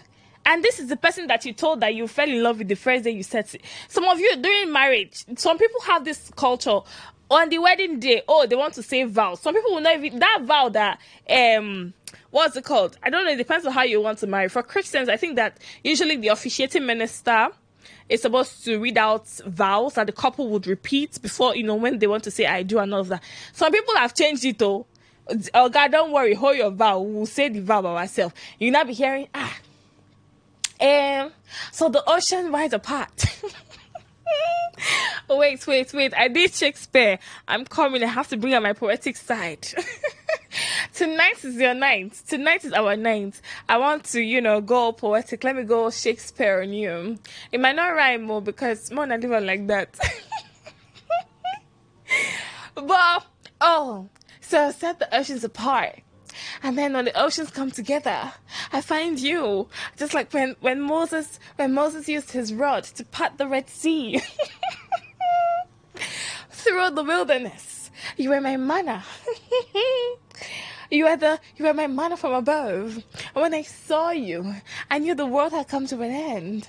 Because I could not travel to Mars. I am an alien, so I came to the Earth to find you. And I'm a vampire. I'm so sorry, guys. But look, it's the vows, the things that people say to each other on their wedding date. And then just give them 2 months. That is if 2 months is even far. Some people, they will go to the reception ground and the couple, they're already fighting. Why? Because bride's family doesn't want to give the groom's family food. No, it's crazy. So after all the whole, from the first day I saw you, I knew you were going to be my wife and all of those things. What's really going on here? So there was this one time, I remember this person who told me that from the first day he saw me, he knew he wanted to marry me, and Bobo Tibo. I don't know, but personally, I've never been someone who would get easily swayed. I love to hear sweet things, right? Don't get me wrong. I love to hear sweet things, but I don't know how to be swayed by words, right? I don't know how to be. For me, it's not enough that you say those things. I would need to see action. So your actions are either preceding the things you say. Your actions are either preceding your words, or your words can precede your actions. But for me, it's talk na do. I'm a talk na do type of person. So it's not enough for you to think you are saying things to me. You feel they talk and make it not make sense to me if you're not doing it. That's how I am.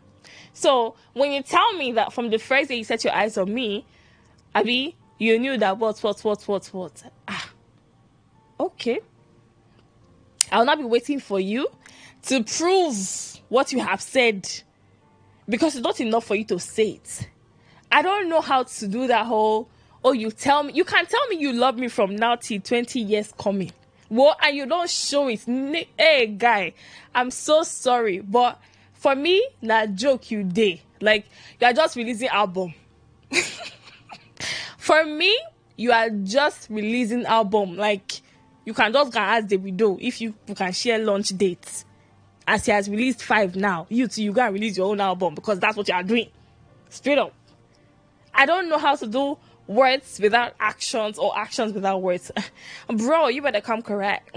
No, you would have to come correct, my darling. So while I believe that it is possible for you to see somebody for the first time and then they will spark, or ignite this feeling in you, but I think that it will require more for you to actually call it love. Before you to get to that point where you can refer to it as love, a lot has to be involved. That's how it works for me. And it's very possible, right? That you can begin to show some sort of kindness or so from the very first time you see a person. From the moment you set your eyes on a person, sometimes it can be in the little things. The least act of kindness can be what sets you apart. So for me, in addition to your looks, because you have to look presentable, yeah? When you see me, I come correct. So you have to look presentable for you to be able to even catch my attention. Now, in addition to catching my attention, so if you have managed to use your looks to catch my attention, you have to use actions to maintain the attention or to keep the attention. Yeah, that's how it works for me. So you feel fine, make you be terrible person, make her forget that you exist. I'm like that. You can be cute. I'm like, oh, okay, so this guy is cute. But if I notice that he's terrible, he has a terrible behavior, or he is an unkind person, honey, you cease to exist. Except I'm doing business with you, except there's a reason I have to know you. Now, if I don't have a reason to know you, if I don't have any such business with you, it's dead on arrival usually. So that chapter has ended. So for me, love at first sight is possible, but I don't like to call it love. I like to call it attraction. For me, I like to call it attraction because I'm like, so somebody has seen you and then there's something about you that has, that has made you noticeable by this person, right? There's something that sparked the attraction, or there's this thing that took you to, that took you to the person, that made you notice the person. Sometimes it's not just about the looks. It could be an act of kindness. It could be a person's voice. I cannot count how many people have told me, oh, I started talking to you because of your voice and all of that. Well, a really long time ago, I noticed that before I even got into broadcasting, I would talk and I would say something in a gathering and people would turn to look at me. And I'm like, okay, what's going on here? At the point, I was like, okay, well, do I need to keep quiet in public some more because what's going on here? So when I decided that I wanted to become a broadcaster, right? It was actually influenced by people. I was always getting the whole, oh, I like your voice. Oh, you talk nice and all of that. So I can't reason now. I started thinking about it, and then, well, I have always been an Ashumafefe kind of person. Yeah, people who know me know that I am I'm the in your face kind of person. Like I'm in your business. How do I even explain it better? Before, without looking, okay, so make we leave them. Let's forget about. But I'm sure you understand what I'm trying to say. So for me, it is love at first sight. Is it possible to an extent? I like to call it attraction. I like to use the term attraction to describe it. So ordinarily, I would say attraction at first sight. But some people have said no, that love is possible at first sight. I would love to get your opinions. I would love to get your thoughts when you do call in, okay? When you call in to give me your thoughts, okay? I would love to know what you think. If you think that love at first sight is possible, if for you, you would describe it as love at first sight as well, or if you'd rather explain it in a different way, I'd love to hear all of that, right? So we're talking, and then I'm saying that, look, a whole lot is going on, no? And for me, I think that we can do better, largely speaking, right? We can do better. The fact that this is a timeless debate, the concept or the conversation around love at first sight is timeless. We would not get over it. We cannot even get over it because it's something that over time we would need to remind ourselves on, or of. So what are the realities that life is throwing at us? What can we take from the things that we can see around us? We're looking at relationships. We're looking at marriages. How are they faring? So if we're building love, if we're building relationships, if we're building marriages on the premise of love at first sight, how are these relationships, how are these marriages faring in today's world? How are they faring? Do you know anybody who fell in love with his wife at first sight? How is the marriage going? Do you know anybody who fell in love with a girlfriend or a boyfriend at first sight? How's that relationship going? Is it yours? Is it personal? How is it going? Do you agree that this is, well, some people actually swear, some people insist that love at first sight is a real thing. For other people, however, they call it infatuation. For other people, they dismiss it as infatuation. Some people insist it's a myth, while other people say it's magic. The thing is, I don't have a problem with people referring to it as magical. Oh, it's a beautiful feeling. Love can feel magical. Love can feel surreal.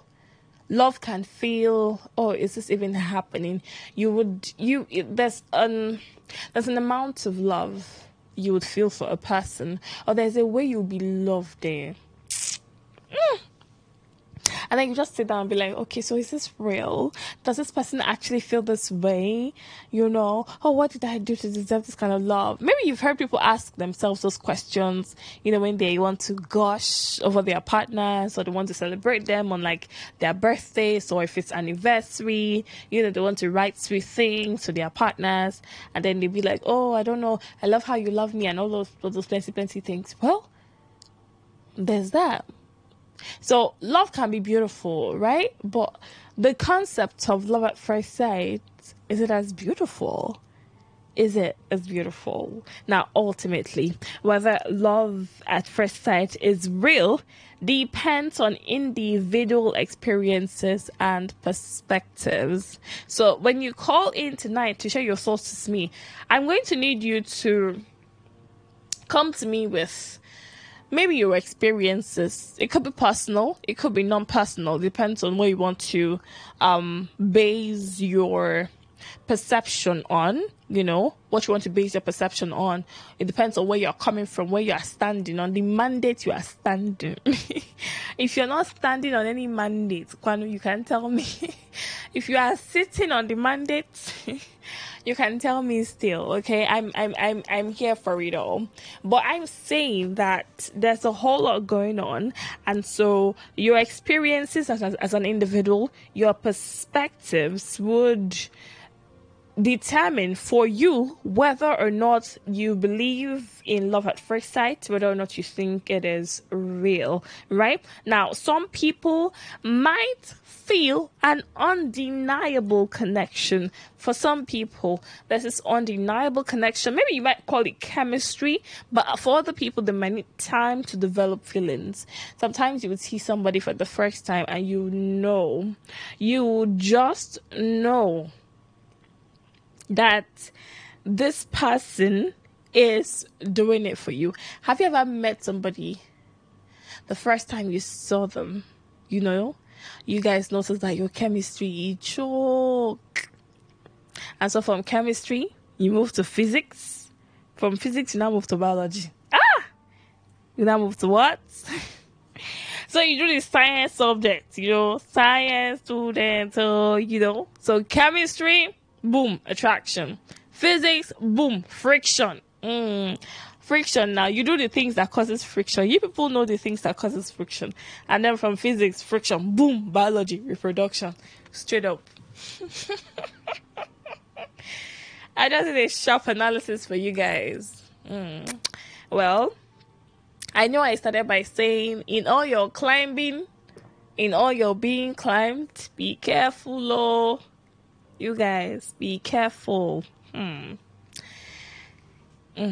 is what it is. Make sure that whatever you do, you are having what? Safe sex. I'll do these reminders intermittently. I will do these reminders intermittently. I'm saying that in all your climbing, in all your thrusting, in all your humping, make sure to have safe sex. It's either you are abstaining completely, because abstinence is still in vogue. Abstinence is not ancient. It is not ancient. It is not you living in the past. Please. Abstinence is still a very safe sexual practice. Sticking to one partner, staying faithful to one partner is still a very safe sexual practice. And of course, the use of condoms, condoms there for you. Patronize your favorite brand, any brand that you like. Somebody told me the other day he doesn't like a particular brand of condoms, and I'm like, no vex. Oh, now they like brand. I'm like, oh wait, hold up. I'm like, hold up. As in, you guys, you actually get to choose brands. Like, you don't like a certain brand, so you can tell yourself that okay, this brand, I don't like this brand because I'm like, what? I thought it's the same latex, like not be the same fabric. I don't know, but those of you who use condoms, like the condom, not be the same fabric. It confused me. I know that their prices are different, right? Sometimes when I even see some brands say, oh, they call this one chocolate, they call this one, apple, they call this one banana, they call this one like orange. I'm like, is it that the condom itself, it smells like it has that? Is it in the smell? Maybe you perceive this one and you're perceiving citrus, like orange or grape or lemon or something, and then you perceive this one, it smells like banana. I don't know, like I mean, is it just branding for the brands? Are they just, putting all those fruits and like putting chocolate and saying it, because they confuse me. But somebody said he has brands, like he doesn't like one brand, he likes another brand. I'm like, no big gadoos be that. No big gadoos be that. Anyway, well, if you know the brands that you like, use the brands that you like to practice safe sex, please. Okay? Practice safe sexual behaviors, my darling. That is what's most important. Okay? So I will do a rundown and then we can talk. You tell me what you believe, if you believe in love at first sight or not. Okay? We'll take that through.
Okay, my babies. Okay, my darlings. We are talking, we're having a conversation around love at first sight, myth or magic. Do you think that it is possible to love somebody, to fall in love with a person the very first time you see them? And I made reference to, the fact that some people would declare and decree and declare, the first time I saw you, from the first day I met you, girl, I knew that my life would be, they'll go all McAnthony on you and all of those things. Hey, wahala. And I'm like, okay. So for me, I know it's possible that, you would have this situation where life happens, and sometimes it's stormy, it's rocky, and you struggle to hold on to the love and all of that. But love thrives when the two people involved are willing to fight to hold on to what they feel for each other. When one person is holding on, usually it falls apart because one person does not have what it takes to hold on, usually, and not for too long at least. So it has to be the working of both parties, people who have decided that they want to be together. All right, that's how it is. That's how it should be. So for me, it's not enough for people to say, "Oh, I love you." From the first day I set my eyes on you, I love you, and all of those things, they'll show it. Some of you, after saying all those things, you go and, begin to display and on-display. Like you just choke. Some people do a lot of terrible things to their partners, and I'm wondering, if you don't love them anymore, why don't you just tell them and then let them go?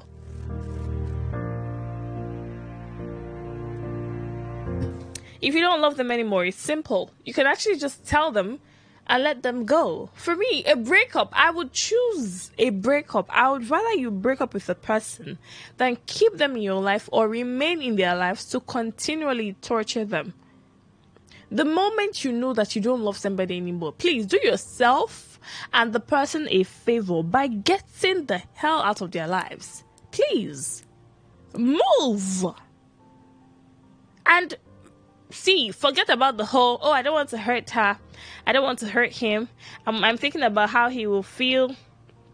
I'm thinking about, it is even more terrible. It will even be worse for you to stay there knowing you don't love them anymore. Because once you do not love them anymore, it's only a matter of time before you begin to treat them like trash. So it's better you pack and go. Let them deal with the hurt of you not loving them anymore and then you moving on. That for you to stay with them and treat them like trash, that's even more painful because you end up damaging that person. And after damaging that person, what you'll be pushing back into the dating pool, even you'll be amazed. You'll be shocked at the level of emotional monster you're going to create.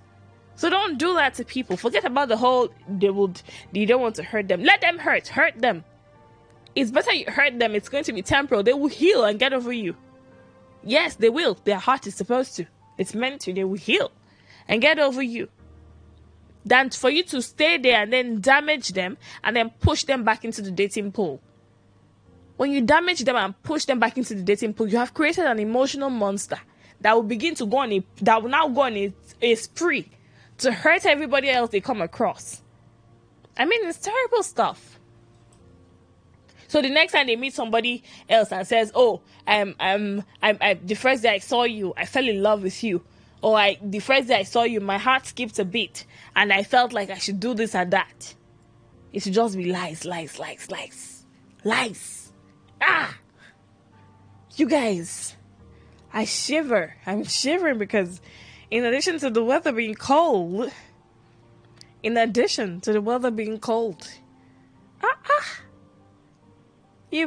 people do things. Some things that people do makes me shiver. And that's why I started tonight's episode by playing Ed Sheeran's Shivers. Because, People, they really put cold for my body. I don't know about you, but cold, they catch me. The things people do, oh, cold. Super, super cold.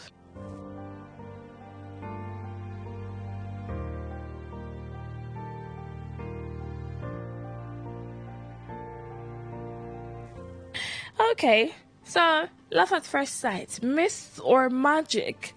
Do you believe in love at first sight? Do you believe in love at first sight? Well, I would like to know. Now, love at first sight is a timeless debate. Some people swear it's real, while others dismiss it as infatuation. Some insist it's a myth, others say it's magical. Ultimately, whether love at first sight is real or not depends on individual experiences and perspectives.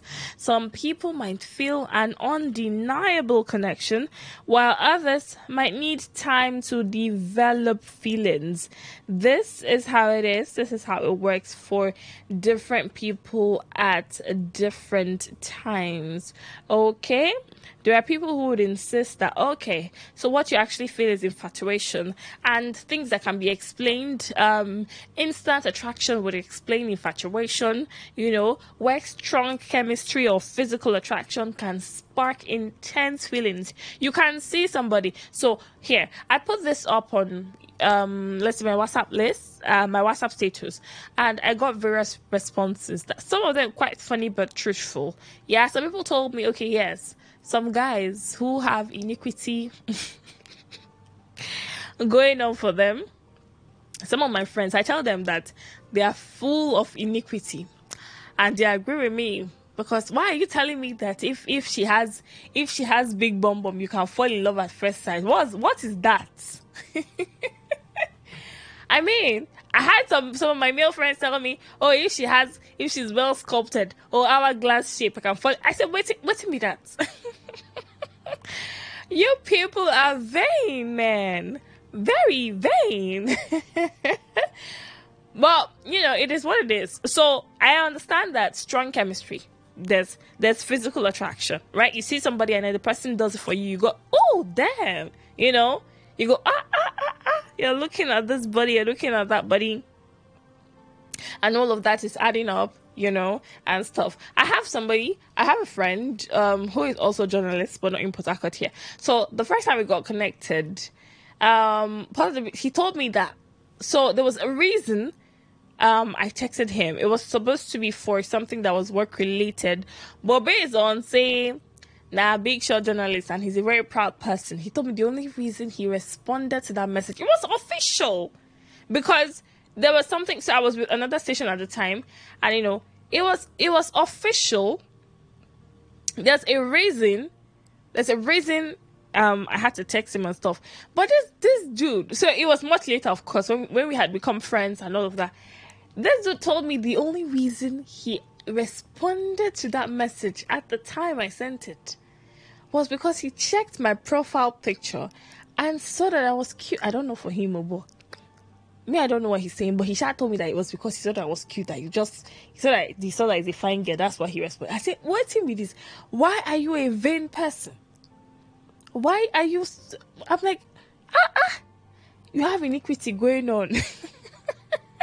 I mean, years later, we can laugh about it, but I'm like, so what if I didn't have a profile picture, of me? What if I'm not a fine girl, according to you?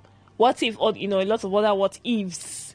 And the thing is, he wasn't even lying when he said that was his reason, because this individual, I am telling you, this individual is vain. He's a very carnal-minded person. A very, he's full of iniquity. I know a couple of them like that.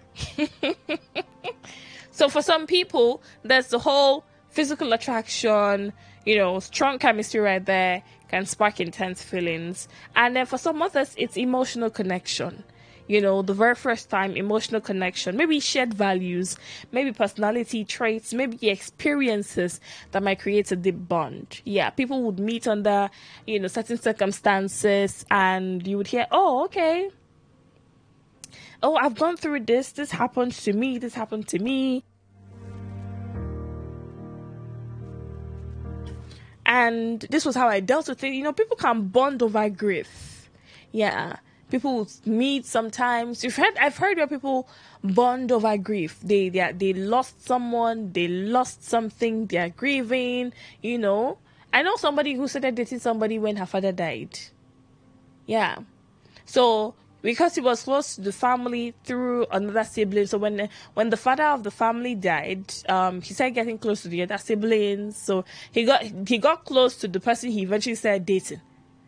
Based on, okay, I can relate because his own father he could relate because his own father was dead, and so it was okay, let me help you go through this grief, you know. So in the course of somebody lost a father, he had lost his father, and then he was trying to help her through the grief.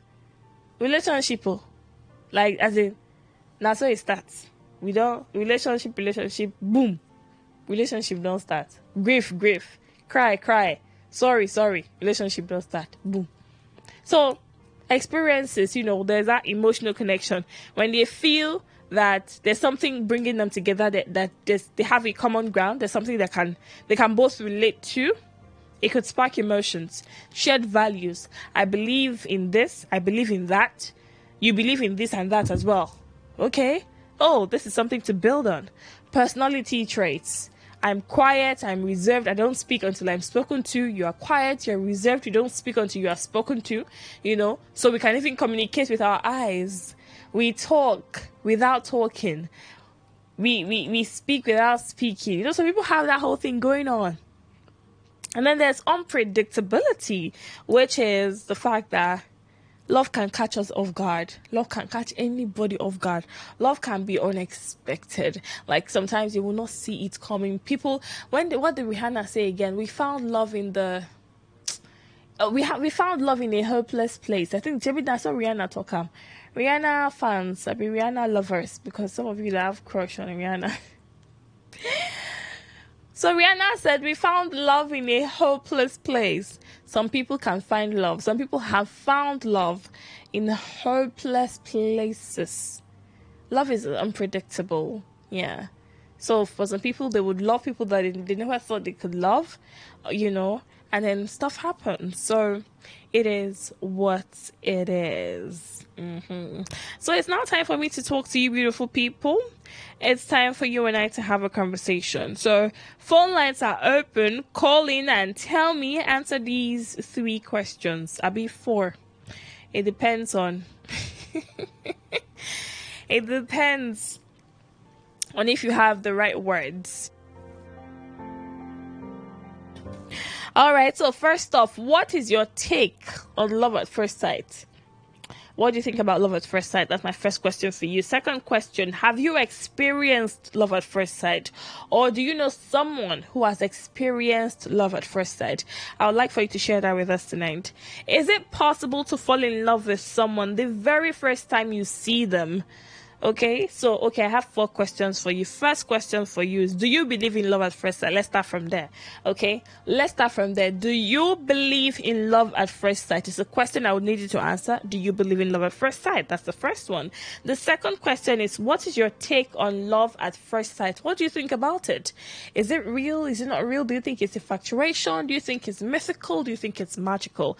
The third question is, have you ever experienced love at first sight, or do you know someone who has? And then, is it possible to fall in love with someone the very first time you see them? This question's for you, my darling. Hit me up. Phone lines are open. 0817 0000 951, 0817 0000 951, 0810 951 951, 0810 951 951. Let's talk, beautiful people. Phone lines are open. Hit me up. Okay, let's get started. Hello, good morning. Good morning. Good morning to you. What's your name? Where are you calling from? My name is Charles. I'm calling from the Mr. Charles, welcome. I'm finding the love at first sight. You think what? I think it's love at first sight. Yes. Okay. Yeah, you might come in contact with someone for the very first time. From that moment, there will be a chemistry, like there will be this connection between the both of you. You get. So from that very moment, let me say it, like you said, attraction. You start developing this feeling for that person on time. So that's my own take. Okay, that's fine. Thank you. Thank you so much. All right, keep it coming. Hello, good morning. Hello, good evening. Good morning to you. Yeah, I just wonder. Oh, I'm so sorry. Try calling again. I'm so sorry. Try calling again, right? Hello, good morning. Good morning. Good morning to you. Where are you calling from? My name is Steven. I'm from Port Harcourt. Welcome, Steven. Let's talk. Okay, well, this is my first time calling. You're very much welcome to Lebby Dabby. I didn't get your question again. Okay, so first question. Do you believe in love at first sight? Yes, I'm a lover boy, so I believe that. Oh, you're a lover boy. I like. So have you experienced it before? Do you know somebody who has experienced it before? What's your take on love at first sight? It's real. It's real. Yeah. Okay. All right. So you think it's possible for you somebody to fall in love with somebody the first time they see them? Yes, because of experience. You have experienced it. Oh, okay. That's nice. Thank you. Thank you for sharing that with us, Stephen. All right. Hello. Good morning. Hello. Good morning, my dear. How Good. are you? Good morning to you. Welcome, Music Emperor. Yeah, my princess. How are you? Oh, very well. Thank you. Okay. This cloud nine, it's about this castle I'm living in cloud nine. I think I found someone that I would take. I would invite here. Okay. I'm happy for you. Yeah. I'll just get the other thing. Let's say that's just it. Anyway, now onto the first question. For me, I believe in love at first sight. Yes, because it's possible. Number two, my take on love at first sight is that just that it doesn't come the way it seems comes, because the way we some of us feel it comes that way, simply infatuation and lust and all of that, and those that are lusting and infatuating on first from maybe the first time and all of that, only in few occasions, though it later turns to true love. But most of the time, we do know that love and infatuation does not last, right? So let me explain how this love at first sight. If you see that particular person, that this is one. First of all, something deep kind of your spirit, that is the signal that comes. You will not just, it doesn't end there too, because not everybody understands that, not everybody pays attention to that signal, because it also goes further to, like, some persons will call this one destiny, some persons will call this one fate. So that destiny of fate to keep drinking you closer together can be via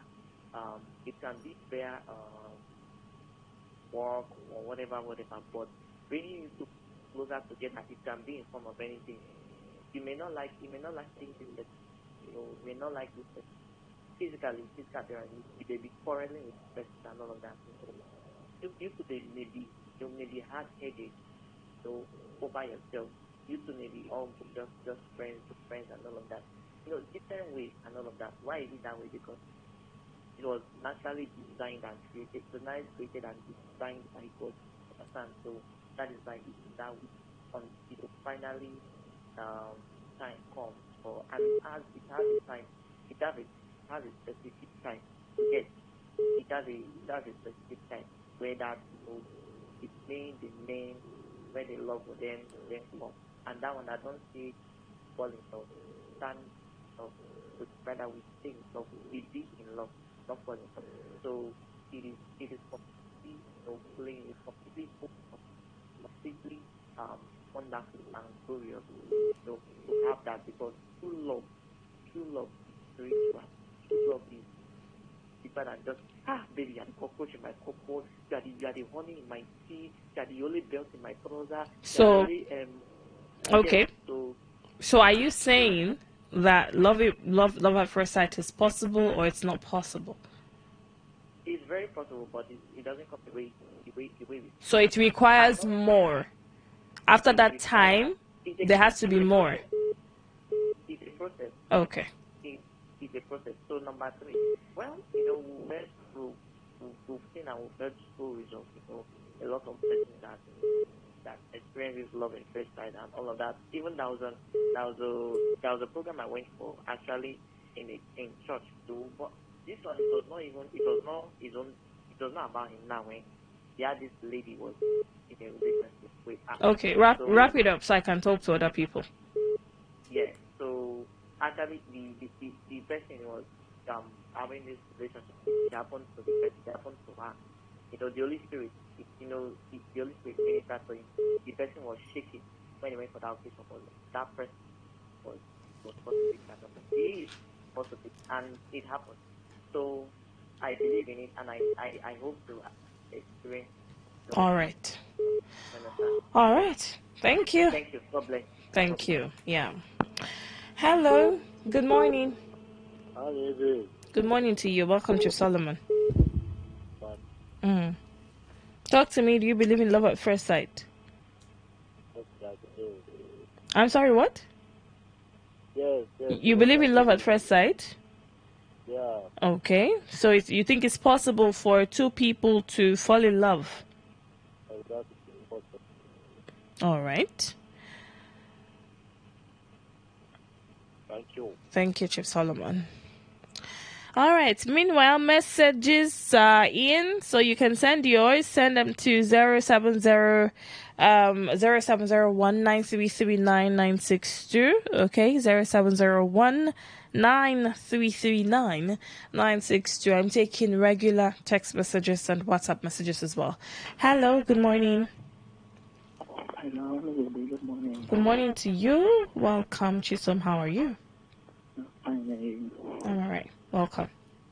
I hope the weather is not too cold for you. No, I'm good. Thank you.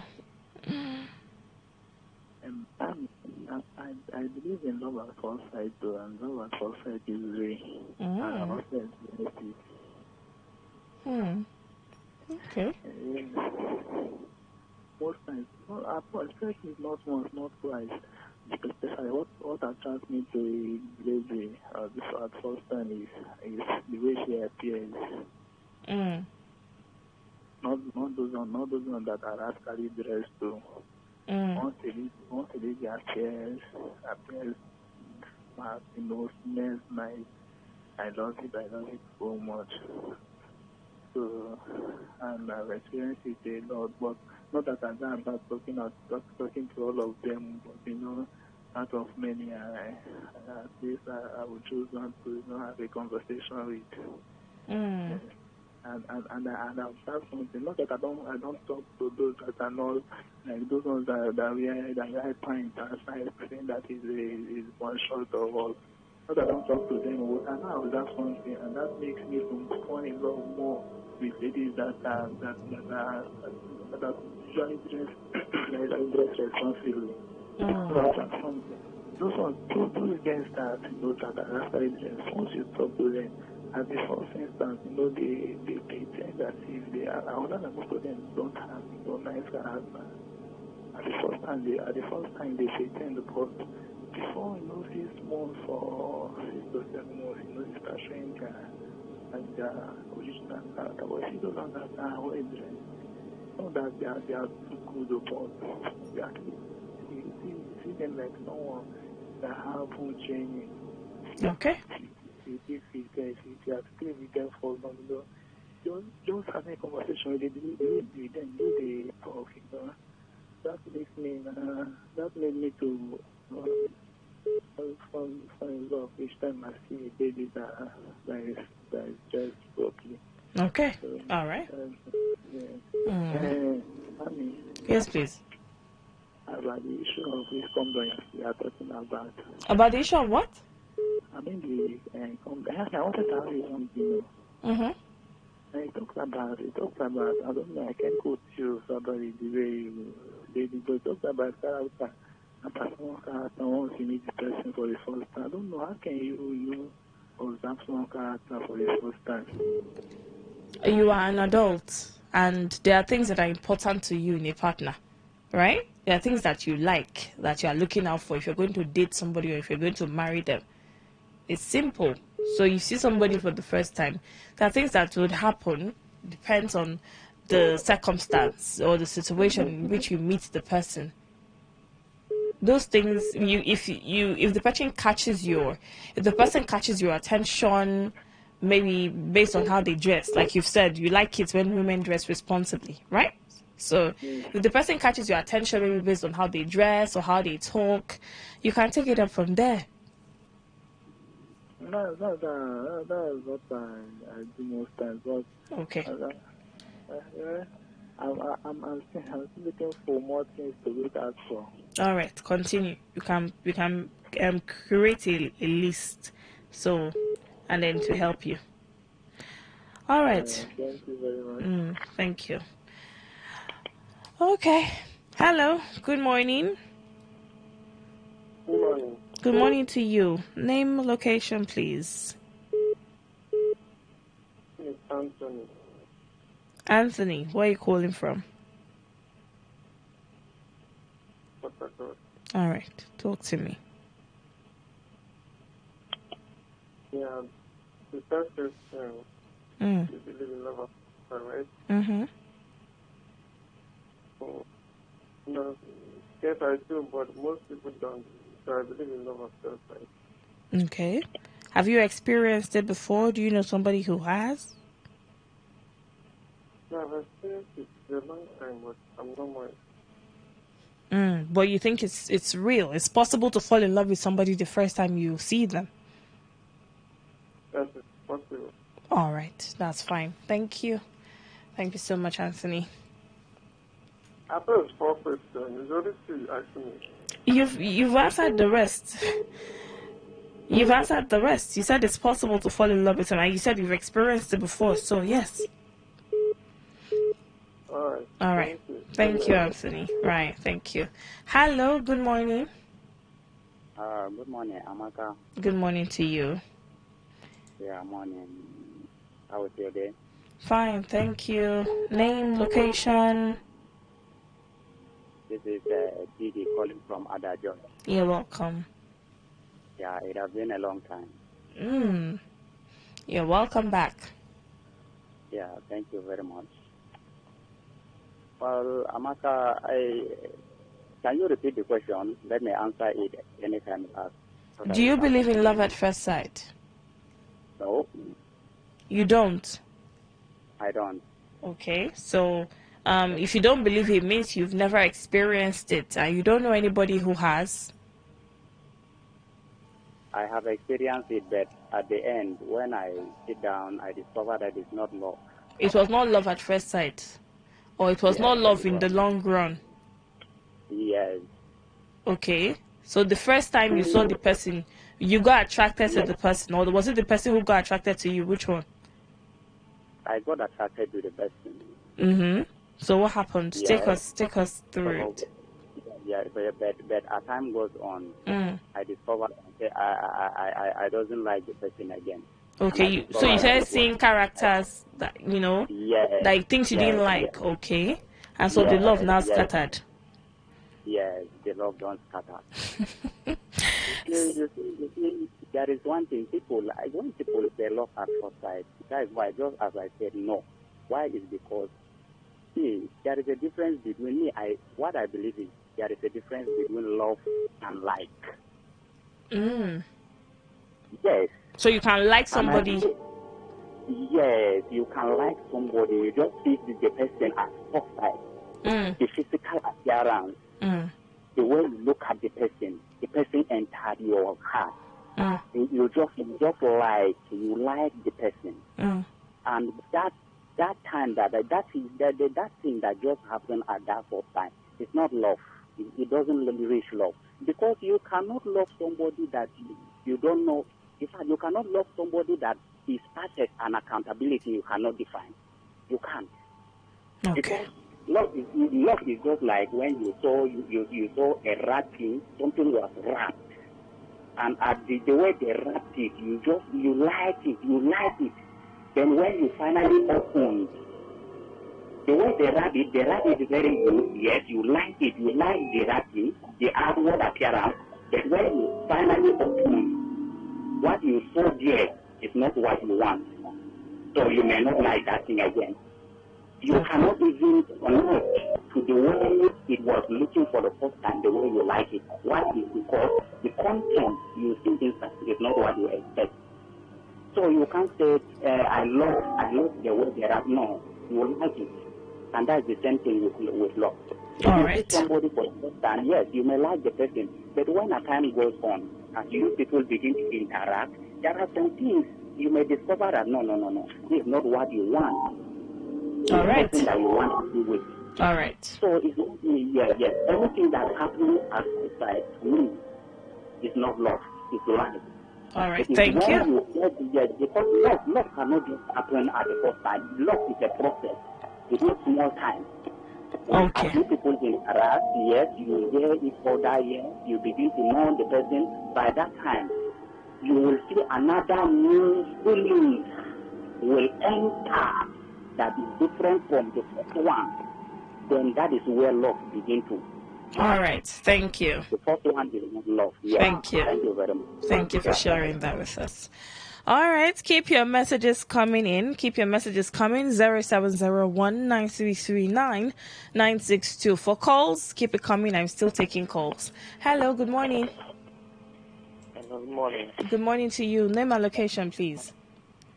My name is Princeville, calling from Allo. Your name is? My name is Princeville. Princeville. Yeah. Welcome. Thank you. Okay, to me, I do not believe at love of sight. I believe that is lost. You believe that what? To me. I believe that thing is lost. It's lost and not love. Yeah. Okay. Why do you say so? My reason is this. Love comes before you love someone, there must be something that you love about that very person. Okay. And then this person that you are seeing for the first time, what do you know about her? Or what do you like? Or what do you see? You may see the physical appearance, and then you like the physical appearance. You may see her physical appearance very good, a very decent dress, and all of that. But hey, that is not love. The person were lost. It has happened to me that when I see somebody, I tell the person the truth. I do not love you, but I like you. But as we progress, I may love you. But I may not see you at the first time and then tell you that I'm in love with you. So, okay. If I do that, that means I'm lying to myself as well, lying to the person. All right. So if I see the person in different dress, that is what I like. So or her shape or anything, I was lost. Then through that loss, and then we may continue a journey where I may find myself in love. All right. So that is what I think. Thank you very much. All right. Thank you. Thank you so much. All right, keep it coming. Keep your calls coming. I'm taking calls. Or if I haven't taken your call, just keep coming, please. Keep calling, rather, please. I'll take it. Hello, good morning. Yeah, good morning. Welcome. The king of radio, the powerhouse. Welcome, powerhouse. Yeah. I'm afraid what you said about condom is cool, it's good. Like, seriously. Maka, I met somebody, a friend of I met somebody 3 weeks ago. So we are saying that, so we are in the room. He said I should swap her for the first time. I refused. You know, so she got angry. You know, she left. She didn't take me for anymore because I did not suck her. We didn't make love first of all, but she wanted to first of all to use my mouth to put in that place. Somebody I was not even dating. We thinking, okay, our intention for to have sex is for us to have sex, fine. But you want me first of all to use my mouth to put into her vagina to lick up her shit. So, like, this condom is a thing, is good.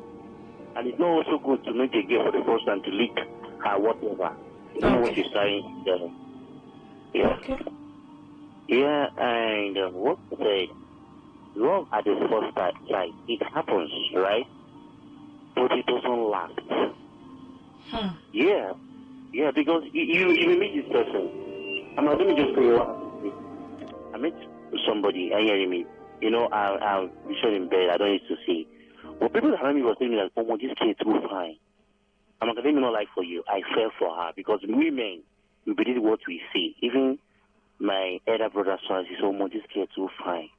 That now, because of my emotions, I don't want to like be I don't want to be carried away.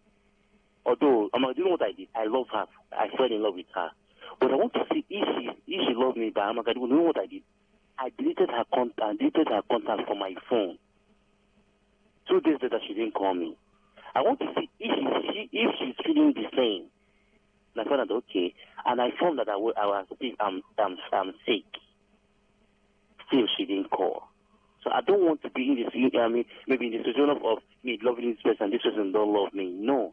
And why? Let me also coming into this now. Before, yes, when I was seeing clearly back then, I have fallen in love for the first time.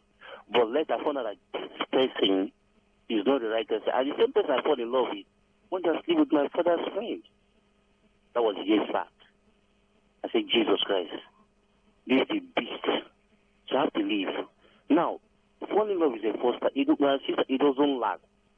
Those couple of months, like 1 month, 2 months, every two, you guys will just move. Now, this love is a thing. It's not just what you just see, na, and sort of, because that's what we call infatuation.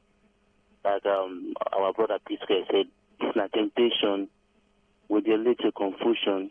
So, if you listen to that music very well, that music is talking about infatuation, maybe seeing her for the 41st time, and blah, blah, blah, blah, blah. So, my sister, love at the first sight is not good, and it doesn't last.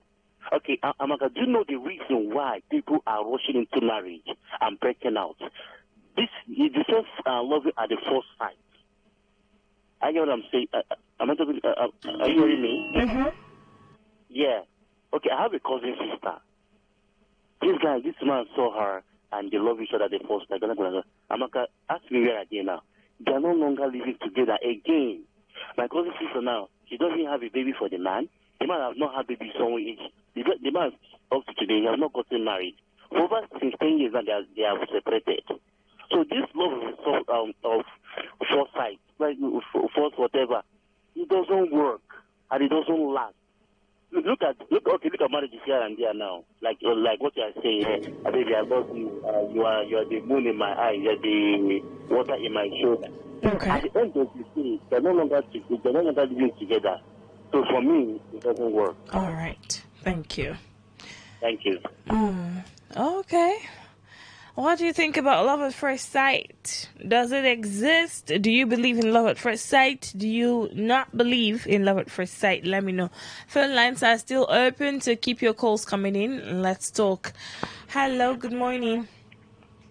Hello, good morning. Good morning. Name, location.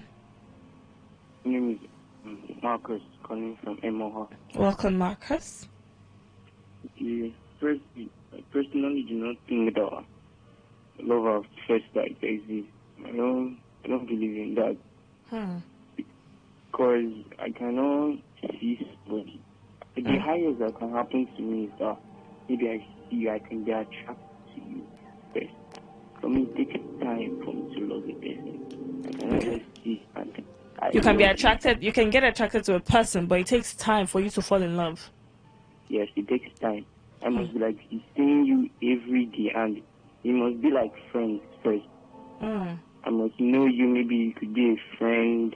Then I start to see your qualities, your true characters. Then probably I could fall in love with you. But on the first day, I think for me, it won't work. Yeah. All right. Thank you. Thank you very much. Thank you, Marcus. All right, keep it coming, guys. Your messages are here. I'm going to read them, so keep it coming. Those of you who are still trying to text, the earlier the better.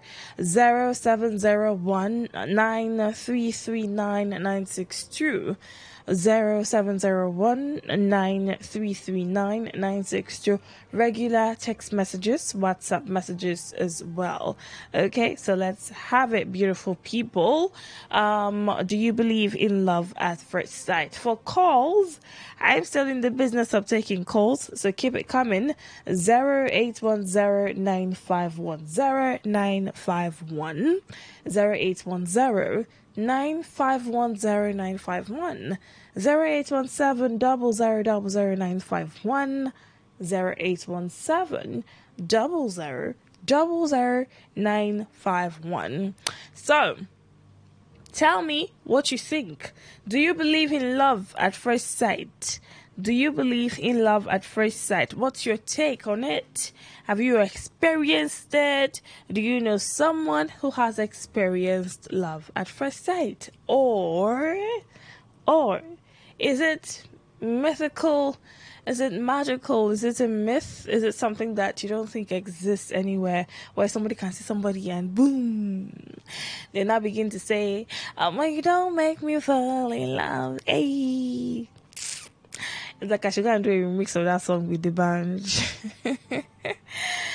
Oh, you don't make me fall in love. So has anybody made you fall in love the very first time you saw them? And then you now began to think about possible ways to corner them, possible ways to make them yours, to bring them into your life. Is it possible to fall in love at first sight? Well, I see messages here. Okay, let's do this call first, and then I start taking messages. Hello, good morning. Yes, good morning. This is Israel calling from Port Harcourt, from Oakland specifically. You're welcome to the show. Talk to me. Yes, there are some certain things people used to say that there is no love in first sight. Believe me, there is. I have that experience. Like as I'm talking to you, my wife. I'm married for 21 years now. For how long? 21 years. 21, okay. Interesting. Yes, my wife is 42 years. I am 52. Okay. Now, I met my wife the very first day I saw her. We have been together as husband and wife. We have 2 children, 2 ladies, 2 girls. One is 18 by July 11 this year. She's in Uniport 200 level. When the second one is 12 years, she's in JS2. Now, I met my wife the very first day I went out somewhere. I was coming back. There is a particular place where friend cycle we used to gather. So a friend came with her. So when I came down from the bike, that was 2004. When I came down from the bike, I saw my wife. I saw her with her friends and my friends. I saw her the first time I saw her. I said, "Oh, who is this beautiful lady?" He said, "She came with so-so person. She's so-so person's friend." I said, "Wow." On that note, I started doing what man can do. Talking to her, let her understand that I like her for the first time. I love her. In fact, she herself was like she has that love for me than what she did. She wanted to go to the house. I refused. I struggled with her. My friends were putting mouth, talking tea after 12 in the night just to detain her. Where there is no bike, no vehicle to move again in our environment then. In Borokri. So what did I do? She was forced to come to me, come to my house with me that night. And from that day to date, as I'm talking to you, she's 42 years. I am 52. She's staying with me in my personal building, living with me and as a husband and wife. Not that we don't have our differences. We do. But we settle them. So there is love in first sight. No one should say that. Believe me. Believe me. Believe me. I can call her so that they can hear from her. My own. I call her my phone from the very first time. She was inside inside the compound. I just call her. She's here. I just hear from her. Okay. Hello. Hello. Somebody's on. Good evening. Our own. Good morning, our own. Yes, so thank you. Good morning. Well done. Yes, he's saying the truth too. He's not lying. Wow. Yes, Congratulations. And 21 years in marriage. Yes. Wow, that's so nice. Congratulations to you. Thank you. My first daughter is here. You can hear from my first daughter. She's here. She's 18 by July 11. Good morning. Good morning, first daughter. Well done. Thank you. Well done to you. All right. A happy family. Well done. Thank you for sharing your experience with us. No, believe me. See, let them not say that. Maybe they don't get the kind of women they need, or they about their own part, their own share of the faith. They will not be saying women. All right. Believe me. They have their own share of the claim. Thank you very much. Thank you so much. Thank you so much for calling. All right, things I love to hear. I like that, occasionally we can have people with these experiences, tell us that, look, they have experienced this before and it is real. I'm going to read messages in a bit. Hello, good morning. Yes, sorry. 30 seconds. 30 seconds. Okay, 30 seconds. See, I just want to bring something here.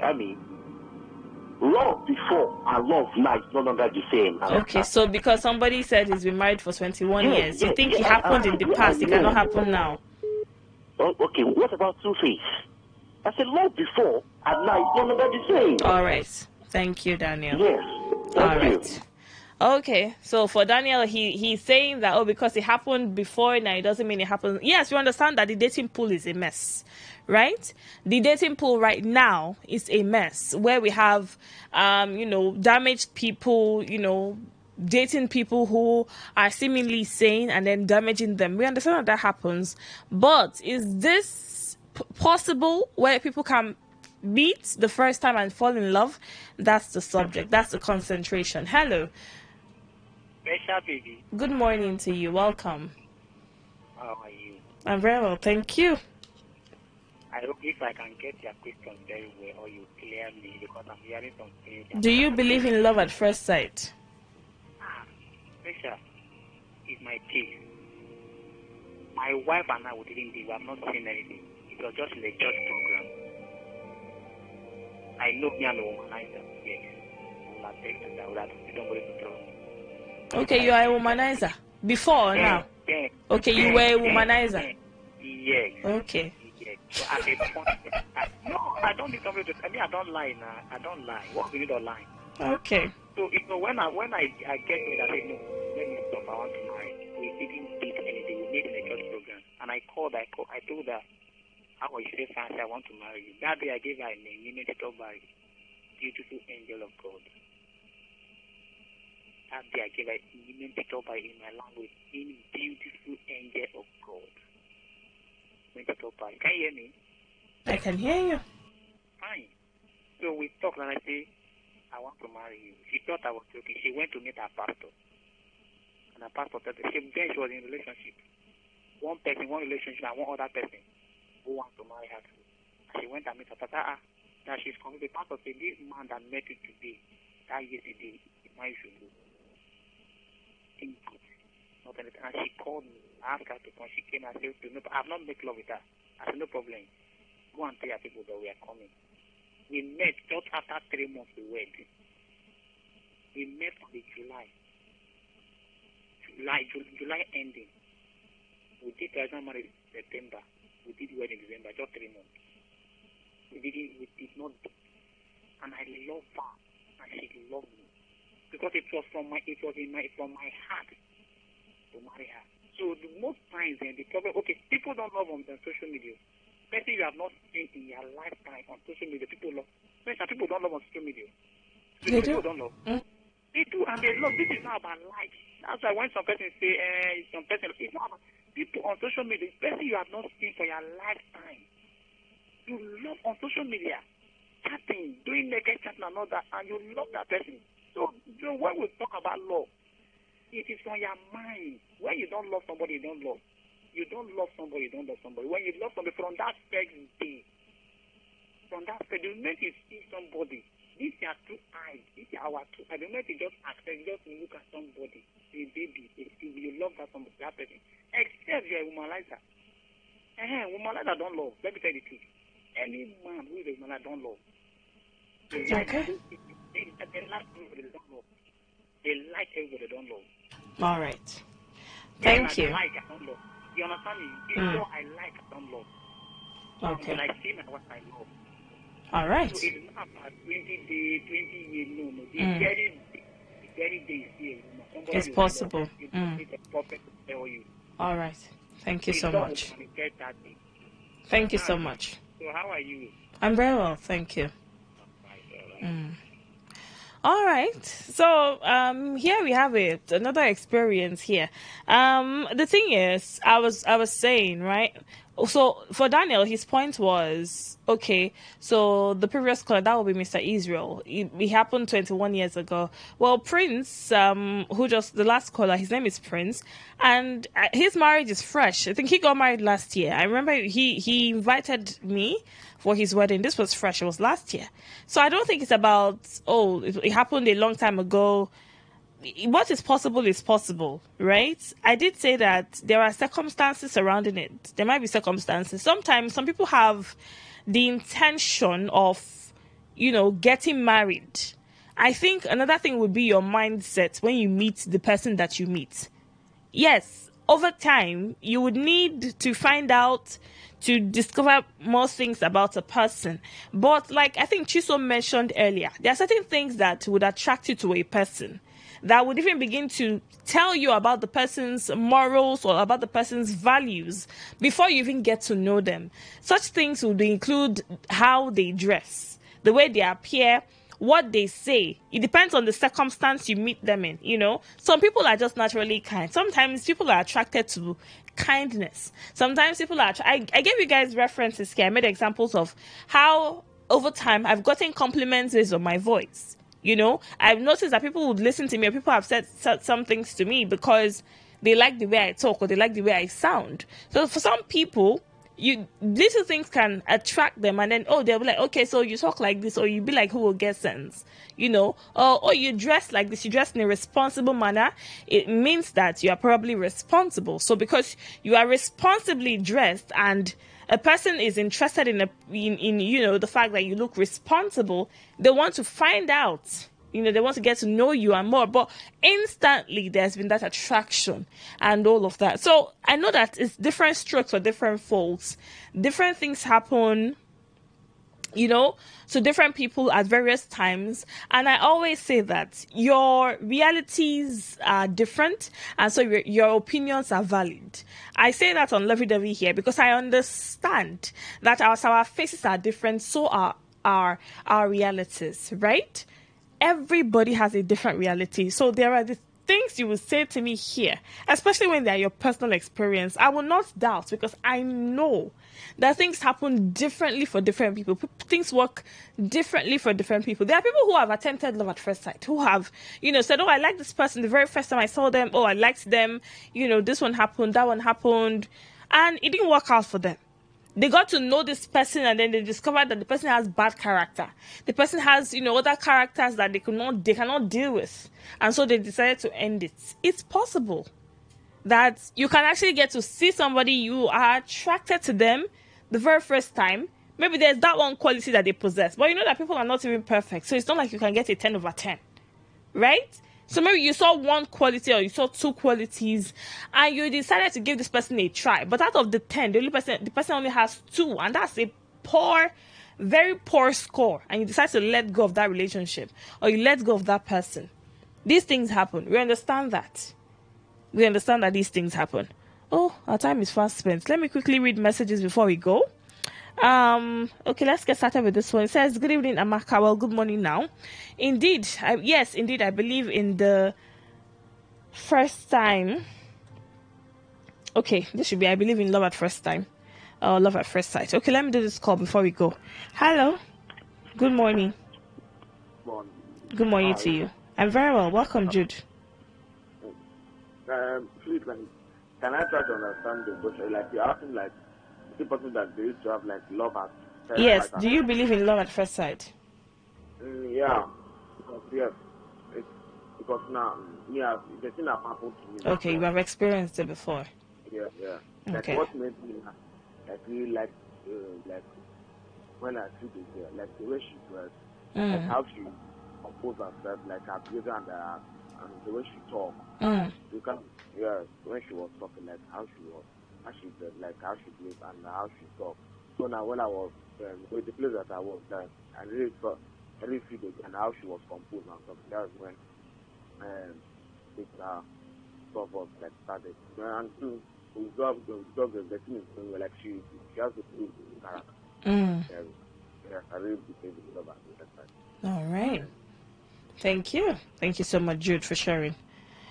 All right. This message here says, good morning, Amaka. Yes, indeed, I believe in love at first sight. It happened to me personally. By the time I set my eyes on one pretty fine lady, I just caught up. It's possible. Jamilu Abubakar Rumekini. All right. Thank you for texting, Jamilu Abubakar. Thank you for sending that message in. Okay, other messages here. Wosu Onyekozuru says, as for me, I can only like someone at first sight, not falling in love. Me, that it took me a while before I fell in love with God. I beg me, I'm not wired like that. I'm not wired like that. Noale Beffy says, I've never fallen in love at first sight, but it works for some people. I like the fact that you acknowledged it. Obi Mo says, love is a verb, not a noun. So no. Chidiadi Martin says, to me, it's possible to fall in love with someone the very first time you hear their voice, not to talk of seeing for the first time. But if the person happens to be different from what you think that he or she is, then you can withdraw the level of love you had for the individual, because love can be developed and can be withdrawn. Thank you so much for texting, Chidiadi Martins. Okay, a whole lot of other messages here. Okay, Victor texting from PH says, yes, it is. I fell in love with my babe the very first time I saw her. Okay, thank you for that one, Victor. Okay. Bonesy texted from Abuja says, sometimes, yes, it is possible to fall in love with someone the very first time you see them. Sometimes it happens. Okay. All right. I did say that I dropped this on my Facebook page, so I'm quickly going to run to Facebook, run to my feed and see and get your responses from there. Okay. Okay, Jubilee says, very possible. You know what they say about love at first sight? He didn't even tell me what they say about love at first sight. Okay, Blessing Timilei says, it's possible, but it's rare. Let's see. Okay, Wisdom Globe says, I think what gives me the initial motivation to approach a lady is not love, it's likeness, But what determines the continuation of the relationship is if the likeness will grow into being love. So there can be love by just seeing her the first time. Okay. All right. Soyesai Herbert says, I'm gonna say yes, it is. They say the spirit searcheth all things. So if your instinct is spot on about them, then why not? I completely acknowledge the need for process, but we live in a spiritual world. And the apostles didn't have to go through the process of learning the actual languages they spoke on the day of Pentecost. All I'm saying is magic does happen. All right, thank you so much. Thank you so much. Sorry, Desire, thank you all for texting. This has been beautiful, my darlings. This has been beautiful. Thank you for calling. Thank you for texting. We have had an explosive episode of Lovey Dovey, but then again, we always do. Every episode of Lovey Dovey here is beautiful with you guys. Thank you for listening. Thank you for calling. Thank you for sharing your experiences with me. I do not take them for granted. I do appreciate your experiences and I love you guys. Thank you so much. So let's keep it coming. Let's keep it real. Lovey Dovey continues later tonight if everything goes according to plan. It's Tuesday already. Okay, Lovey Dovey continues later tonight, 11:15 p.m. on this dial. I go day here, a day for you, and you and I are going to have fun. Okay, shout out to all the beautiful people who listened, to all the families who are currently happy. I pray that you remain happy. For the families who are struggling, I pray that you find that spark again. For couples who are struggling, I pray that you find the spark again. I pray that you find you have it in you to fight. If you find that your love or the relationship or the marriage is still worth fighting for, remember that you cannot do it alone. So if you're willing to fight and your partner is not willing to fight, then you can let it go. But if you're willing to fight and your partner is also willing to fight, together you can become a formidable force and then you can fight together. All right, thank you so much for listening, my darlings. Enjoy the song titled The River by Axel Johansson. Till I come your way again, my darlings, make sure to enjoy the rest of your day and remember to stay safe, okay? From me to you, it's a good night and, of course, good morning. You can kill the lights, you can draw the blinds. My heart shackled down, bound to your bed. Can you stay a while? Keep me by your side. Fill my scattered heart, fix me, I said. You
never seen raindrops on your skin, but if there's a place where love could swim, I know the name of the river.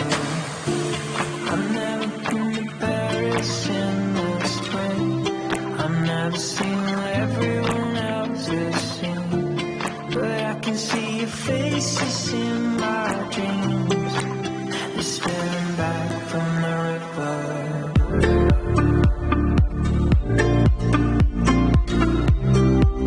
You're staring back from the river.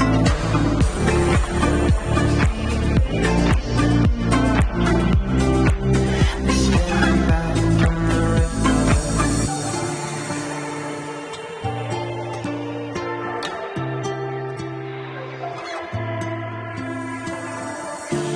I've never been to Paris in the spring, I've never seen raindrops on your skin, but if there's a place where love could swim, I know the name of the river. I've never been to Paris in the spring, I've never seen what everyone else has seen, but I can see your faces in my dreams. You're staring back from the river.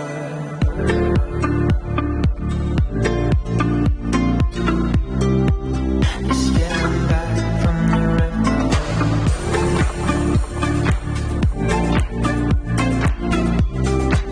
You're staring back from the river.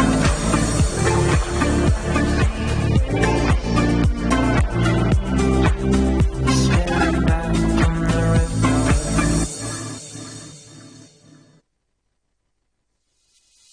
A million stars will lead me home to you through the desert. Port Harcourt, are you ready? Today, 95.1 FM, the voice of the people. Radio has never been this good. Today, 95.1 FM, Port Harcourt. This is Today 95.1 FM, Port Harcourt, voice of the people.